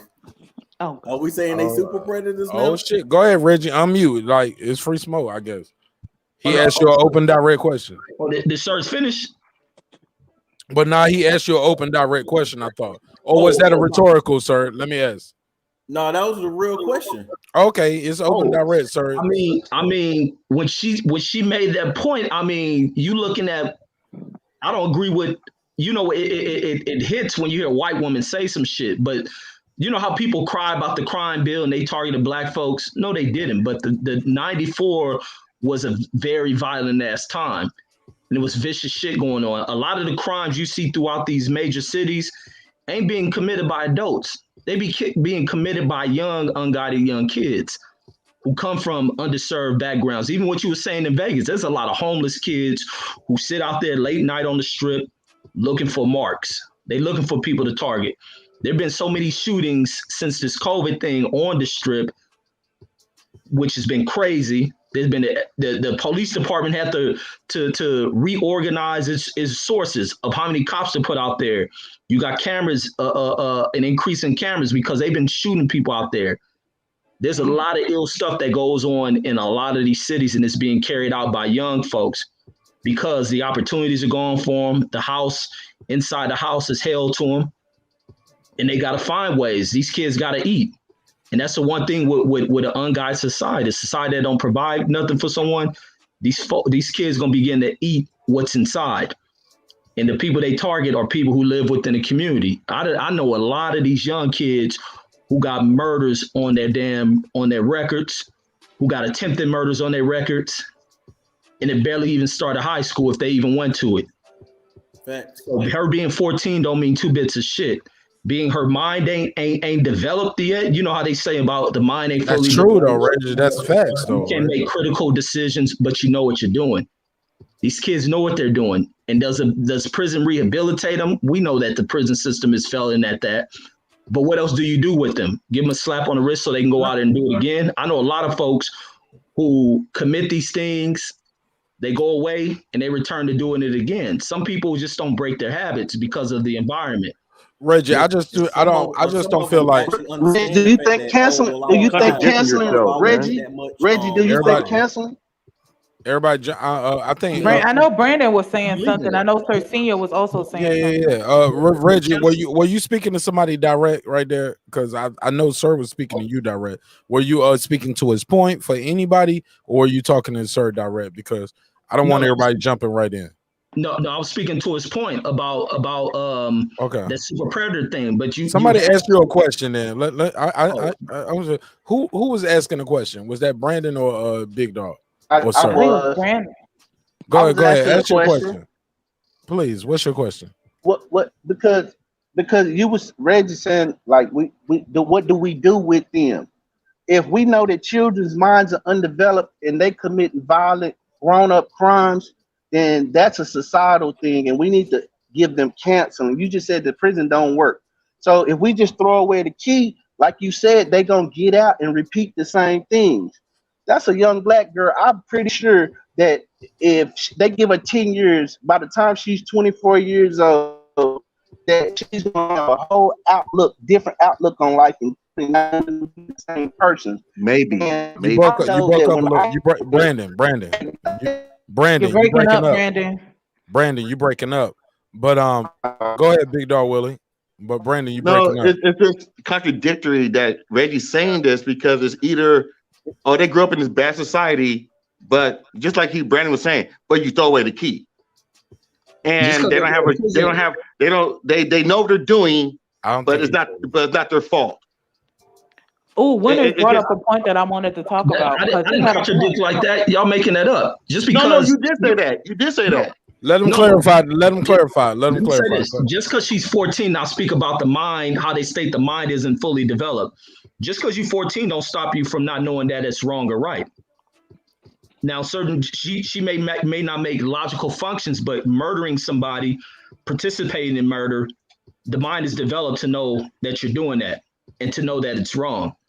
And to know that when you get in front of she didn't go into this police office and acting clueless as if this was like the coyote from Roadrunner getting killed with an anvil. She knew to beg for her life and to act innocent as if she wasn't part of this and she didn't do that. Like I state, I don't just watch this shit on news. I grew up around these young kids who I know personally who commit these type of crimes at this age. I got a brother who does shit like this, who's sitting in prison behind the shit that he does.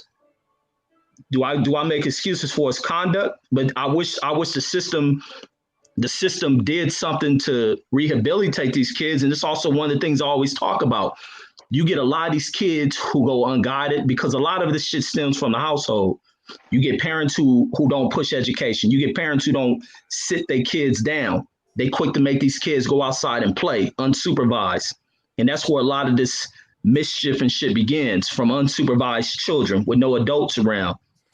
That's the problem. And being with that, these kids run out here unguided, juvenile, delinquent type behaviors. They're gonna commit these type of acts.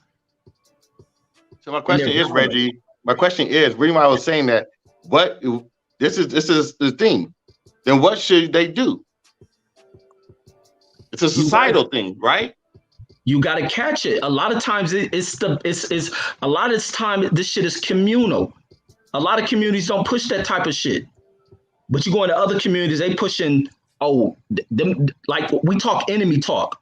When I talk about shit, and it be sounding weird as hell to me if I can talk about my childhood, about where I went to elementary school, and I'll use language like in my enemy's neighborhood, or where my mom and them own some rental property is in the enemy neighborhood.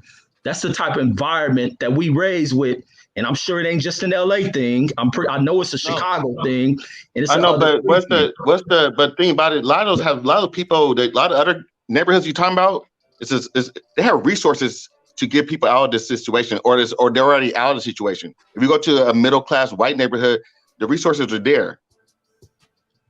Yeah, they're there, but those kids in middle class areas that commit crime. Yeah, but what I'm saying is, the reason why they're committing crimes is not the same reason why these other kids at lower levels are committing crime. Not as much, I should say. Yeah, but I think everything stems from something. You can live in, if poor people carried upon different mentalities, like how? All this shit, I mean, that's what I'm saying. Listen, you got to start reversing things. A lot of things that affected LA was when did this shit start to change? In the late 60s, early 70s. And from there, things began to snowball. Many people didn't see what we was leading into. And it wrecked a lot of that. If something, why is that? Why was that? And then I'm telling you, when I had my teacher on, when they were talking about, when he was speaking about when the blood and Crip shit was going on, they ignored what these kids is doing. They didn't pay attention to it. A lot of these kids were unguided. When you hear stories of Tookie Williams, you hear stories of Raymond Washington, you don't hear stories of their parents. You don't hear stories of who was guiding them. A lot of things begin to change. I'm asking why, not what was going on. I said, why did this happen? Why? Every situation is complex. What do you look at the situations. Do you know people that come from these type of environments? Yeah, I do. My family actually. So the thing about it, a lot of it is from poverty. A lot of it is from not having jobs, and they had to do what they got to do to survive. Some of them are working multiple jobs to make sure they have a roof over their head. Some do, but not all of them. And some people are not built like that. There's people who are stronger than others. But if you put a bunch of white people and put them in the same situation, like in Eastern European when they're always fighting and shit like that, they had the same mentality. They got the same mentality now with them being rich. What are you talking about? No. We're talking about. No, we're not talking. That's a completely different story. Right now. That's a completely different story. That's a completely different situation. So that's out of greed. That's out of greed, not necessity. Some people just evil. Yeah, some people just lazy and they rather take. But you're calling a lot of people in the community evil. So all black people who do these things cry are all evil people. A lot of them are. Okay. So I disagree with that. I don't believe that. I don't believe that. Thing to do. That's the nice thing to do. That's how you get on. That's how you be popular. That's how you get shares. That's how you. So that's what white people say. Oh, you guys are in the situation, so you guys are all evil. That's right. That's right, big dog. And the white people who do it are evil too. I don't think so. I don't agree with that. It's just we have to understand that some people don't have the resources or the know-how when it comes, and they like that. They live in different communities where they don't have these resources. Listen, if what somebody you were just saying earlier, girl behind the mic, that you can let her finish, and fly off and not take their planes. Sir, let her finish. Because I'm an adult and I've gone through life now. I'm an adult. I've gone through life, but as a juvenile, as a young person that made these types of horrible mistakes, society, heavens above, like I survived, and I'm not one to just want to throw away like these babies. It's not their fault. And listen, if you take a life, bye-bye. Like, I can't help you. I don't care how old you are. But in this case, it's very fragile, right? We don't know how much she knew. We don't know if they're like, let's go kick it, let's go here, or drive the car, whatever the case is. And perhaps even if she knew what was going on, though, she still deserves some kind of rehabilitation where it's not harsh on her. And there is a lot of people, I think there's a girl, I have to Google her real quick, years ago, that there was a study that was conducted that was shown a lot of minority women who were incarcerated for such crimes, being accomplices, not knowing, or you got that boyfriend that lives at the house and he's doing illegal things and they get caught up in this. I mean, I just think it's people that don't have accountable. Why all of a sudden but these are children. They're children. Have a way out. Why she need to get out of jail free card? She's the type that need to be in jail because she knew what she was doing. She knew the type of people she was dealing with, and she said, "F the law. I'm gonna do what I want to, and I'm gonna laugh and joke while I'm doing it." No, that's a child. No, I disagree. I disagree. That's a child. A child. I'm gonna tell you why. Because a child. I'm a father. I have a 20-year-old daughter and a 12-year-old son. My 12-year-old son, if he was accomplished a murder right now, he could not comprehend or even wrap his mind around what he did in the gravity of of what he participated in. Yes, he may know that that what he did is against the law. He may know that, but I would guarantee my son cannot understand the gravity of what he did at 14 years old, and to be caught up in a judicial system at 14 years old, and to be caught up in the judicial system and have to mentally go through all of this paperwork, them putting cases in front of you talking to people who that is psychological. That is fucking psychological warfare. And like I said, I don't believe that we should throw away the key, because children, that don't make them inherently evil because they committed a bad act. That means that they committed an act in that we all can be redeemed. So we don't throw away no damn key, especially when it comes to black people. That's the problem. That's the white folks mentality. Lock them up and throw away the key.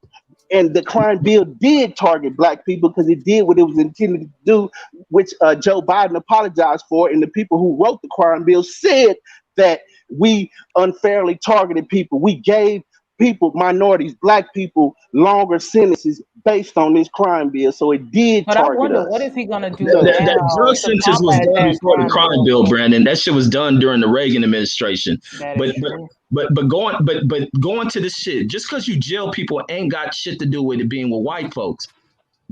People put too much of this God complex behind white people. If you ran an all-black nation, what you gonna do with your criminals?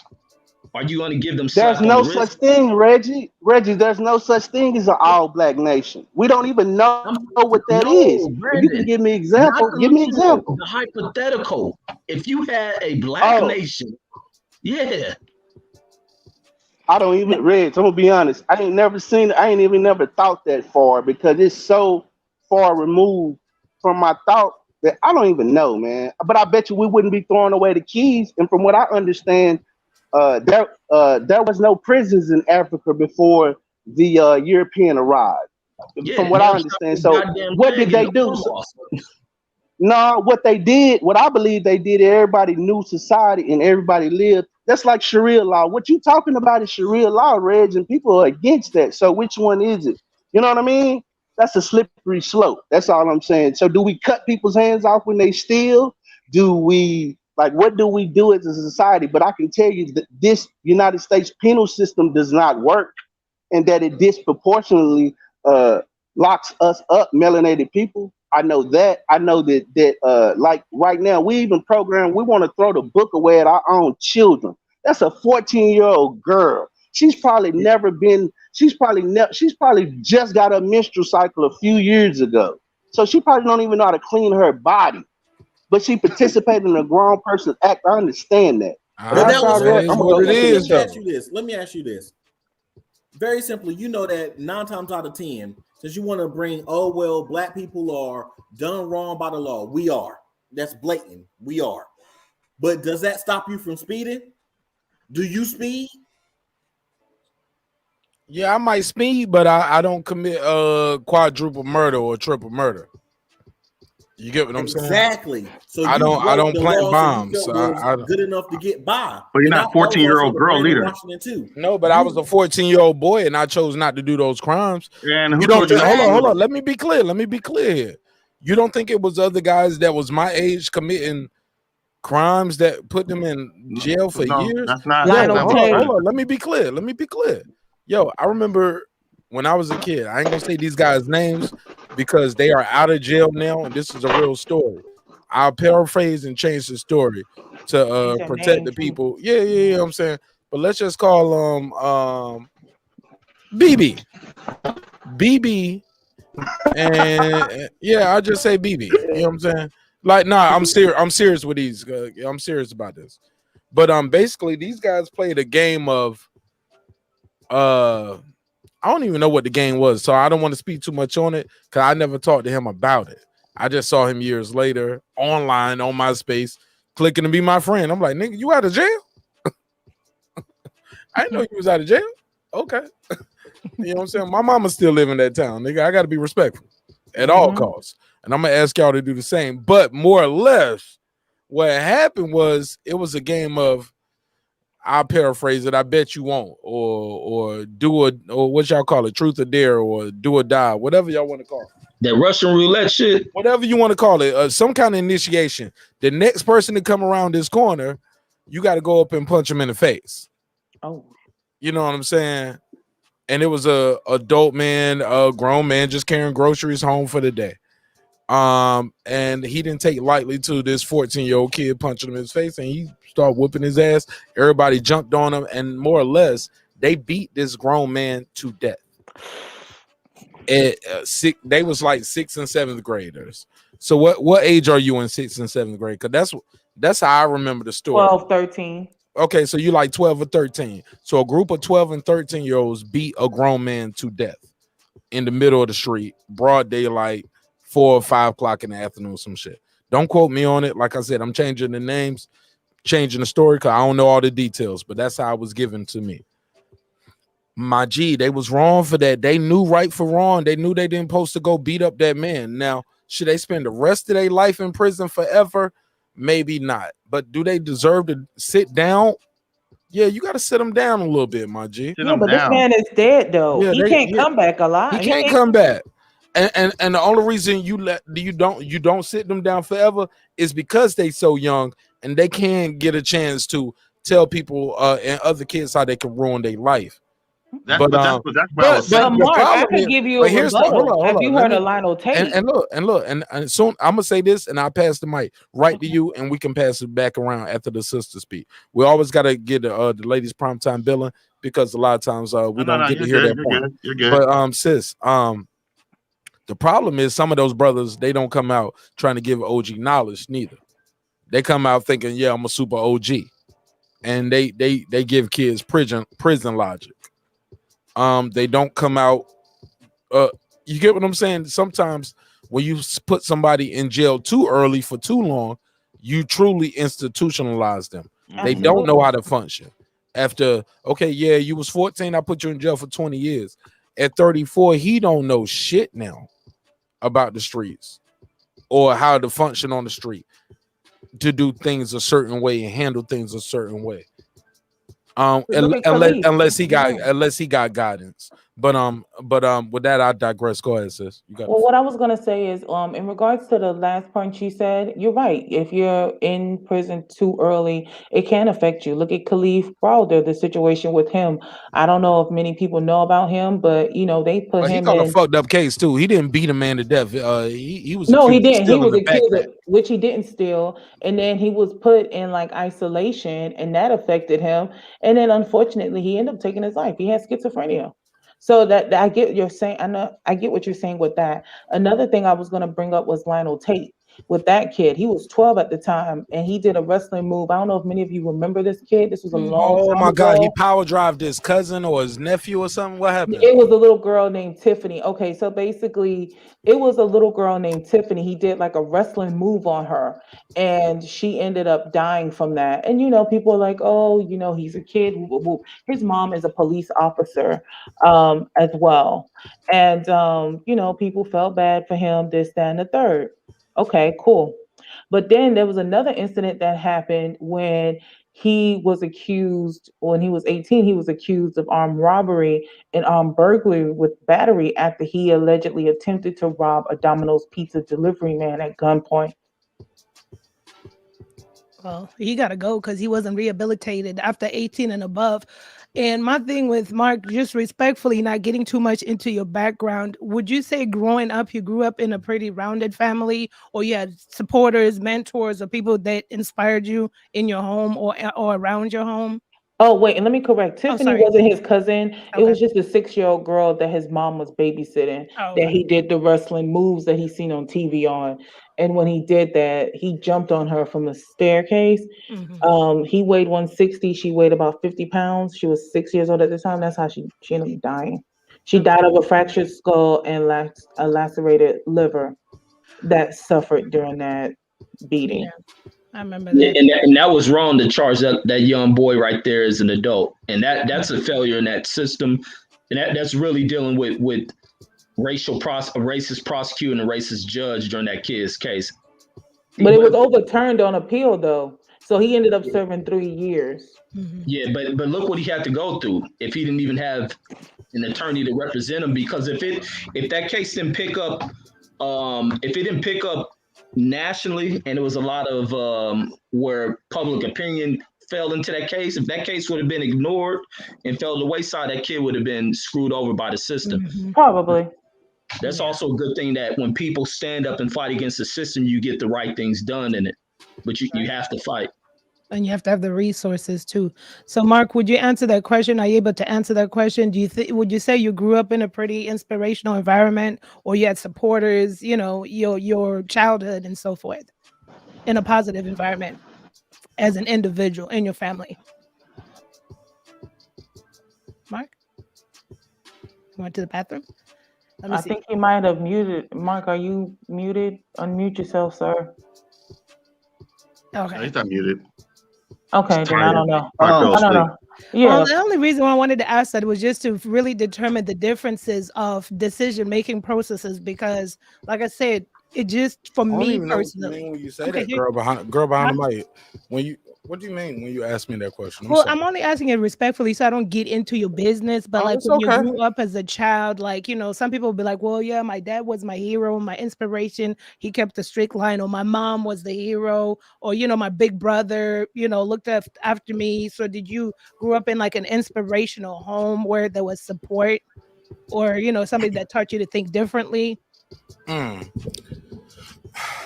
I always search for inspiration. Okay. I never expected it from my mom or my sister, my brother, or I always search for inspiration, even to this day.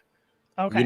So even throughout the show, I search for different points of view every day. So I know that sounds like a cliche answer, but I promise it's 100% true.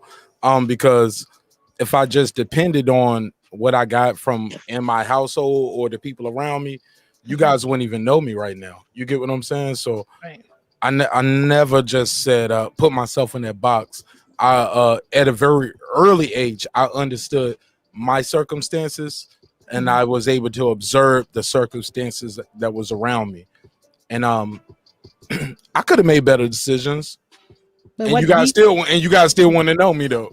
But what detached you from those boys? Like, what at your age? What made you say, "Nah, I'm not gonna do what they're doing. I'm good."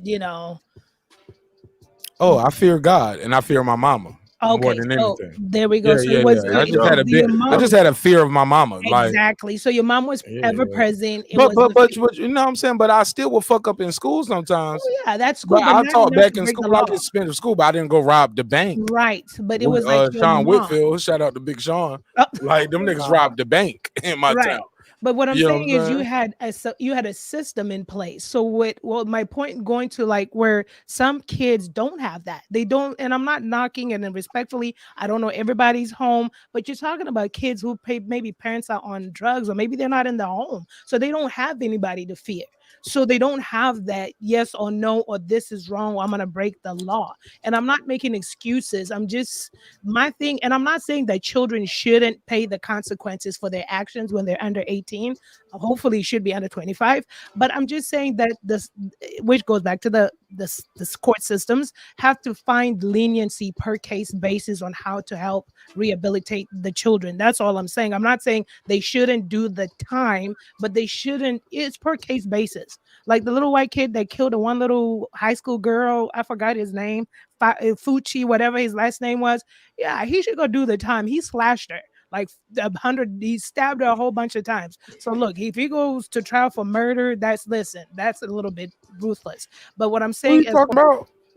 His last name was like Fucci, but it's not pronounced as Fucci. It's pronounced as Fakwe or something like that. I don't know. Okay. But it's he's like 14. I think this happened like 2 months ago. It's a little white kid, and he lured a cheerleader girl like into the bushes, and then he stabbed the crap out of the girl about 2 months ago. So now that's a ruthless crime, and he should do the time. Definitely, it's a per case basis. But for this girl, though, I mean, the people that did the crime in this case, they should get their fair due date.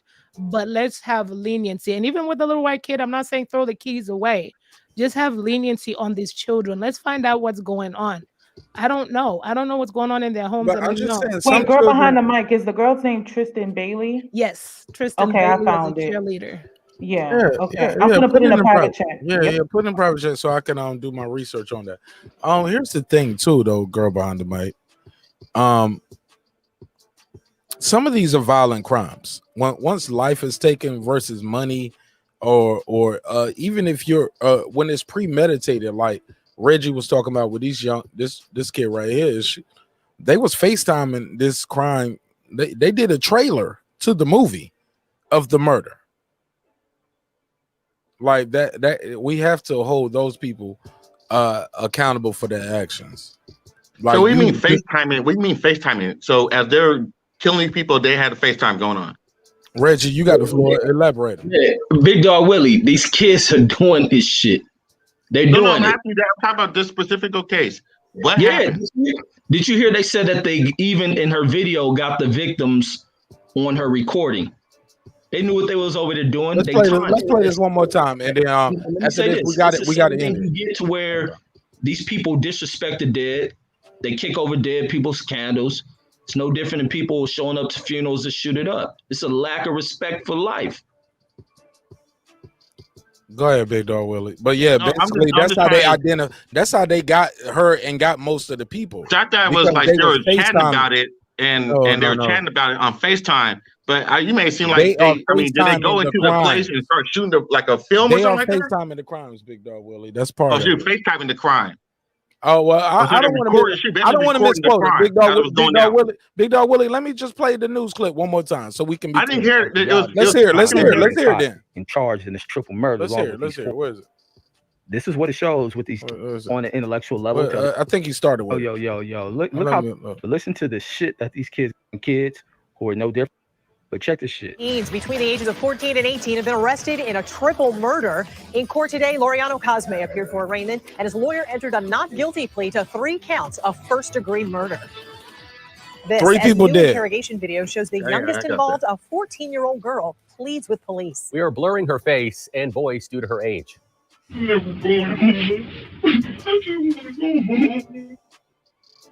News for Jax reporter Janice Harris has been covering this violent case since the beginning and has more on how all this came about. Janice? That's right, Targ. And this evening, according to the documents provided by the state attorney's office, the young girl was at least one person FaceTiming the night of the crime, a critical component to placing multiple people at the crime scene, including those who were killed. A 14-year-old girl sits inside a JSO interrogation room. Police say she is the getaway driver for a triple murder. I need you to be honest with me and straight up. I already told the police I was going to do anything and everything to make sure the truth is known. The teen says she was called by one of the boys involved in the crime to drive them to an unknown location. I didn't know where we were going. It was like can you drive us somewhere? I was like, where? Only 14. Like, the girl would drive the teen boys to Callaway Cove Apartments, and by the end of the night, Sarah Cancel Uriola, Angel Natur, and Randy Garcia were found shot dead in the same apartment. After talking with police, the reality of what this 14-year-old is involved in begins to settle in. and I just want to go home. Police call her mom. Well, can y'all work something out? I need to come home, Mom. I know you do, babe, but I need to know what's going on. They won't even tell me what you're being charged with, first of all. Keon Lester, Keyshawn Glover, and Robert K., all 18 years old now, are all charged with felony murder. 14-year-old girl is charged with accessory. Owen Laureano Cosme, the accused gunman, will be tried as an adult in the case after he was indicted for first-degree murder. Inside the interrogation room, the 14-year-old pleads with police that she made a mistake. I just want to go home. So it sounds like they're saying she's gonna be charged as an that she's not being charged as an adult, but even still, she's about to do some time. Let's let these last 30 seconds go. Last 30 seconds. Last 30 seconds, please. Why did they have to call me? Why couldn't they call their sisters like they always do? They already have choices. Why couldn't they just leave me out of it? Come get me if you need me, okay? I just want to go home. Also in the interrogation video, the 14-year-old girl explained that the reason she did what she was told to do by the young men is because, generally speaking, she was afraid of men. All right. Look, man, we run it down on time. Mrs. Nash gave me a little more time tonight because she know y'all missed the boy. You know what I'm saying? And low key, man, the cutoff time been 4 o'clock. You know what I'm saying? I just told y'all 3 o'clock. I know if I told y'all 4 o'clock, it'll go to 4:05 and 4:15, 4:20, 4:30. Yeah, man. It'll hit 5 o'clock. Yeah, But yeah, no, man. It'll when hit is- 4:15 or 4:05. That's too much for me. You know what Hey, I'm saying? Mark, I just want to say this. I give y'all, what more do you want from me? I was gonna say winners only gave a good point. Give y'all in 6 hours a regard- week per episode, man. Come on, 3 times a week. Nigga, that's a whole season of Money Heist. Every week. Nigga, I'm giving y'all a season of shows every week, man. Pick what more do you want from me? Well, Mark, I was gonna say winners only made a good point about those 2 girls. I don't know if you remember when they hijacked the Uber driver and they got sentenced. We did that. We talked about that. That was one of my first viral moments. You know what I'm saying? When I first started clicking my No, I mean in regards to this current topic, because we're what talking about happened? whether We never did a follow-up though. No, I was just thinking because we were talking about whether kids should be either sentenced to jail or not sentenced to jail, or Oh yeah, we gotta do do it. any type of other things to Oh it. yeah, you gotta go to And jail. Yeah. so You gotta sit down. You gotta he sit brought down. up- so that topic was brought up with the 2 girls in DC where they, you know how they tried to carjack an Uber driver Yeah, and we he ended did up it. dying. Look, check my video. We did. Yeah, they sped off with his ass. They Mhm. left him hanging out the side of that. I don't even want to say it because I ain't even gonna make no jokes about it because it was crazy. But yes, they left him dangling from the side of the car. He And ended then up he dying. hit the Video, pole. right? I did a whole video on it. Check the playlist. The video is out there. We spoke about it. I believe my brother Reggie did some commentary on that as well, right, Reg? You know what I'm talking about. Yeah, one of the girls plead guilty to it. Absolutely. Well, they're gonna be out by 21 according to young- winners only.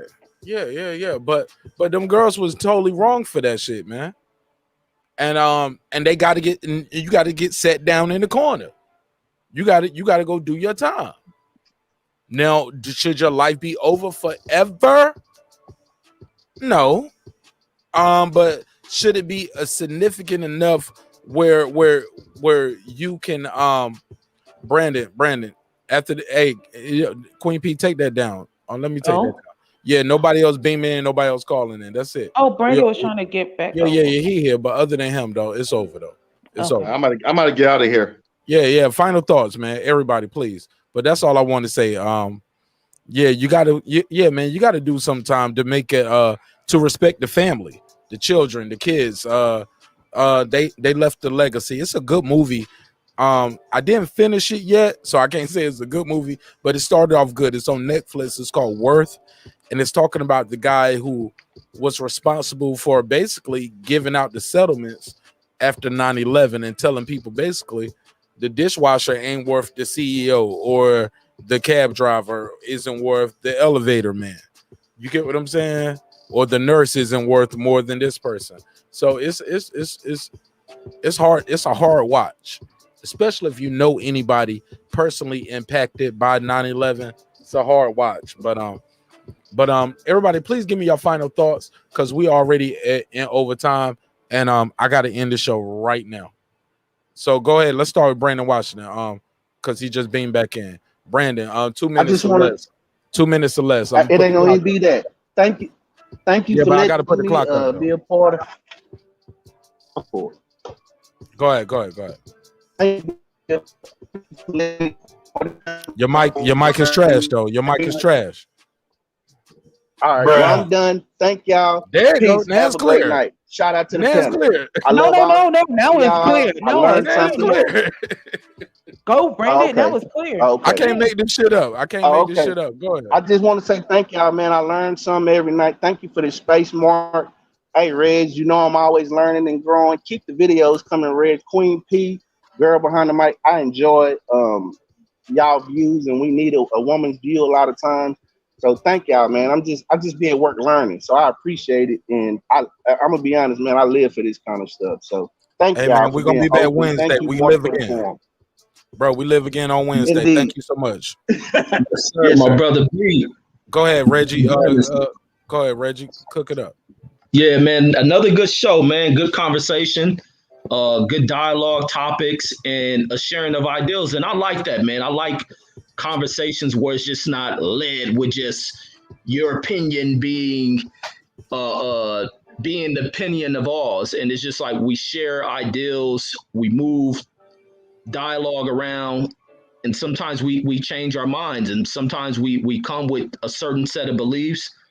We have people with different, different values, different beliefs and everything. And sometimes it's good to challenge those beliefs, to sum them up and see what you come up out of it, but also opening the minds to where we're just not pigeonholed in certain beliefs, certain type of teachings, and we reject everything else in life. That's why I think it's so crucial about conversation. It's critical. Conversation rules the nation. And I think it's critical for people to have these type of dialogues. I come from a place where conversations weren't had and blood has been spilled through many of the city's streets because of a lack of conversation, a lack of understanding, and being able to just disagree with someone. And I mean, I enjoy this type of stuff, but that's my close.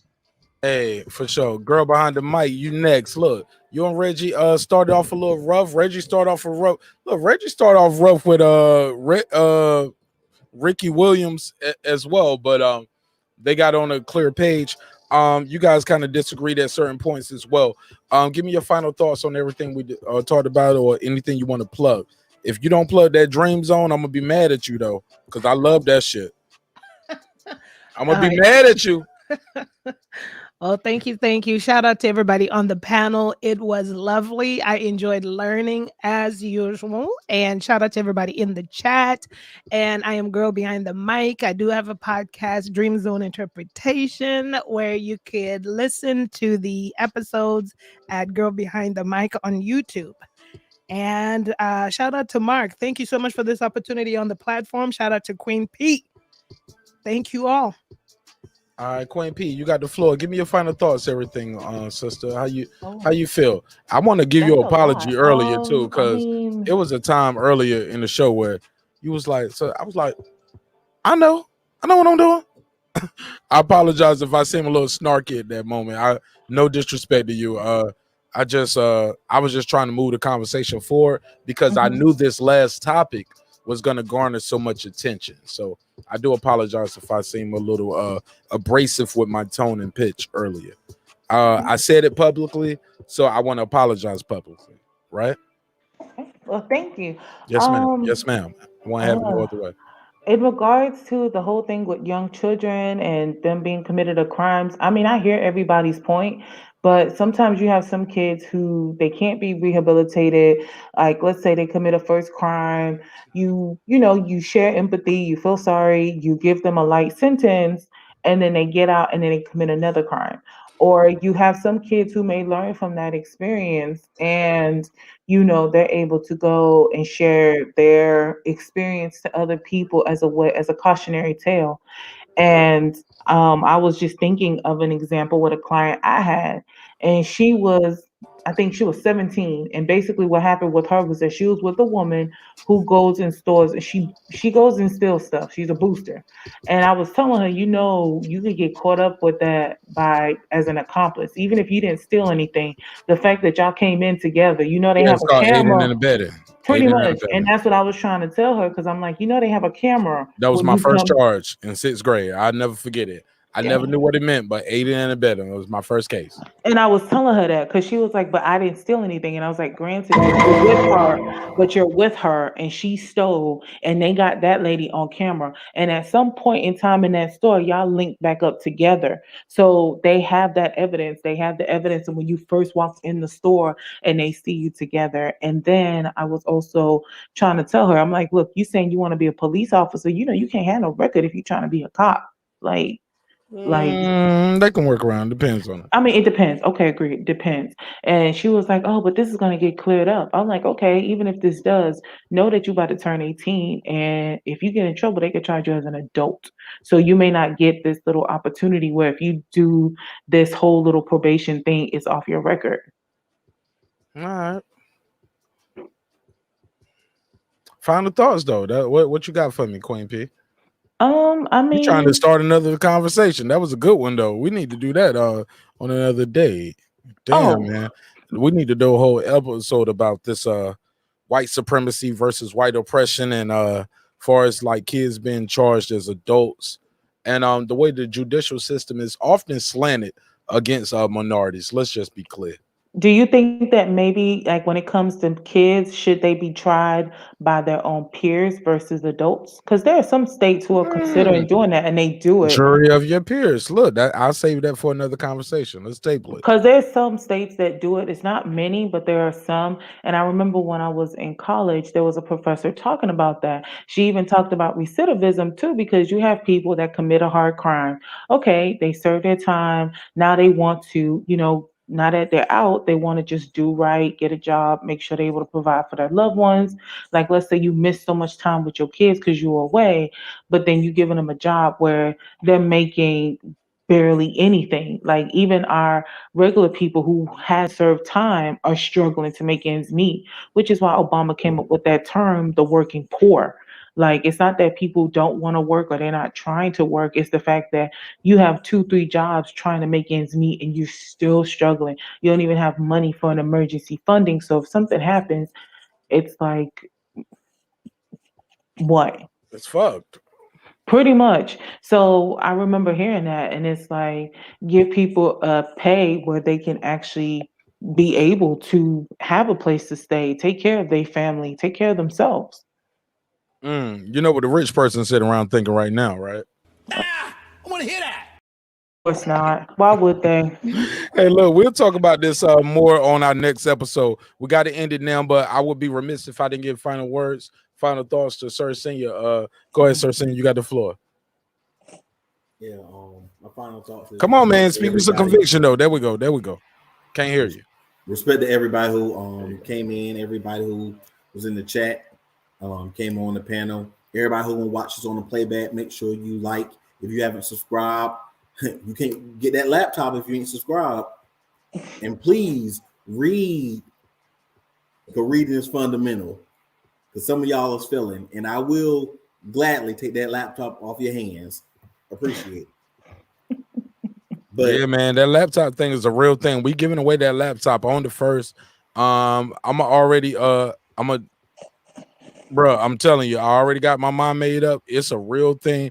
I'm low key. I'm thinking about buying a more expensive laptop, but I'm finding out that the taxes and what I got to claim and what the people got to claim as a free gift limits me on certain points. So it's for the people's like, yo, why we can't get a Mac? I'm like, first of all, I ain't got Mac money for y'all. Yeah, that shit ain't cheap. but I can get you a refurbished Mac. But we want to give somebody a brand new laptop.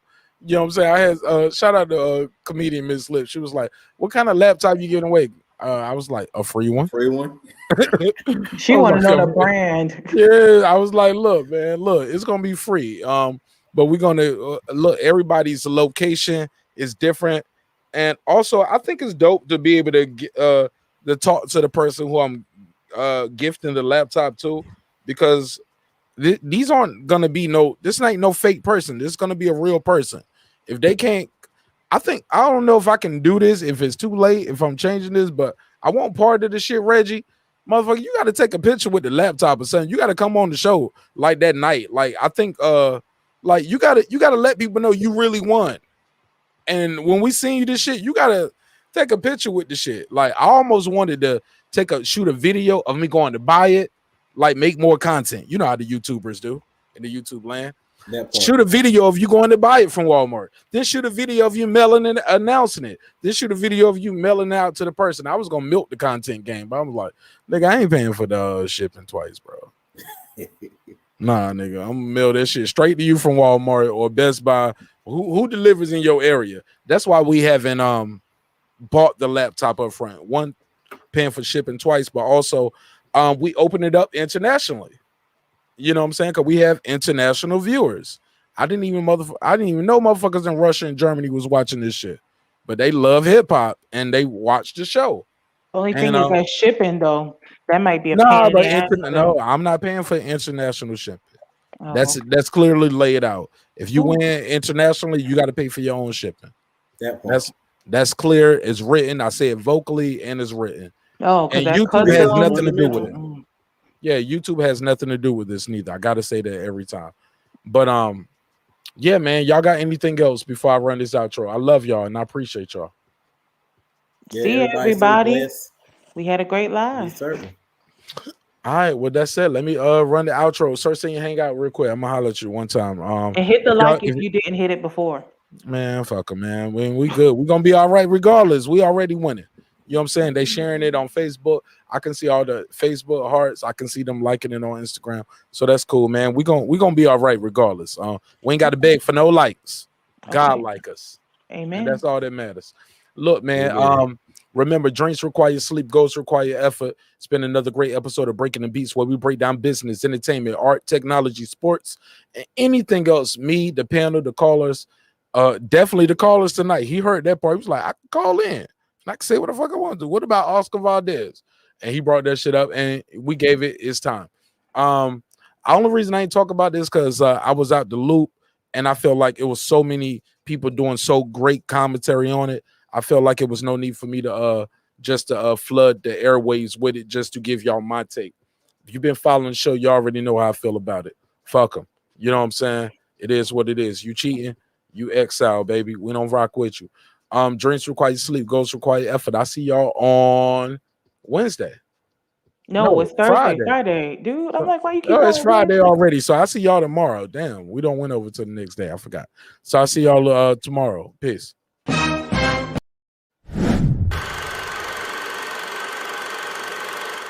This that squad sound.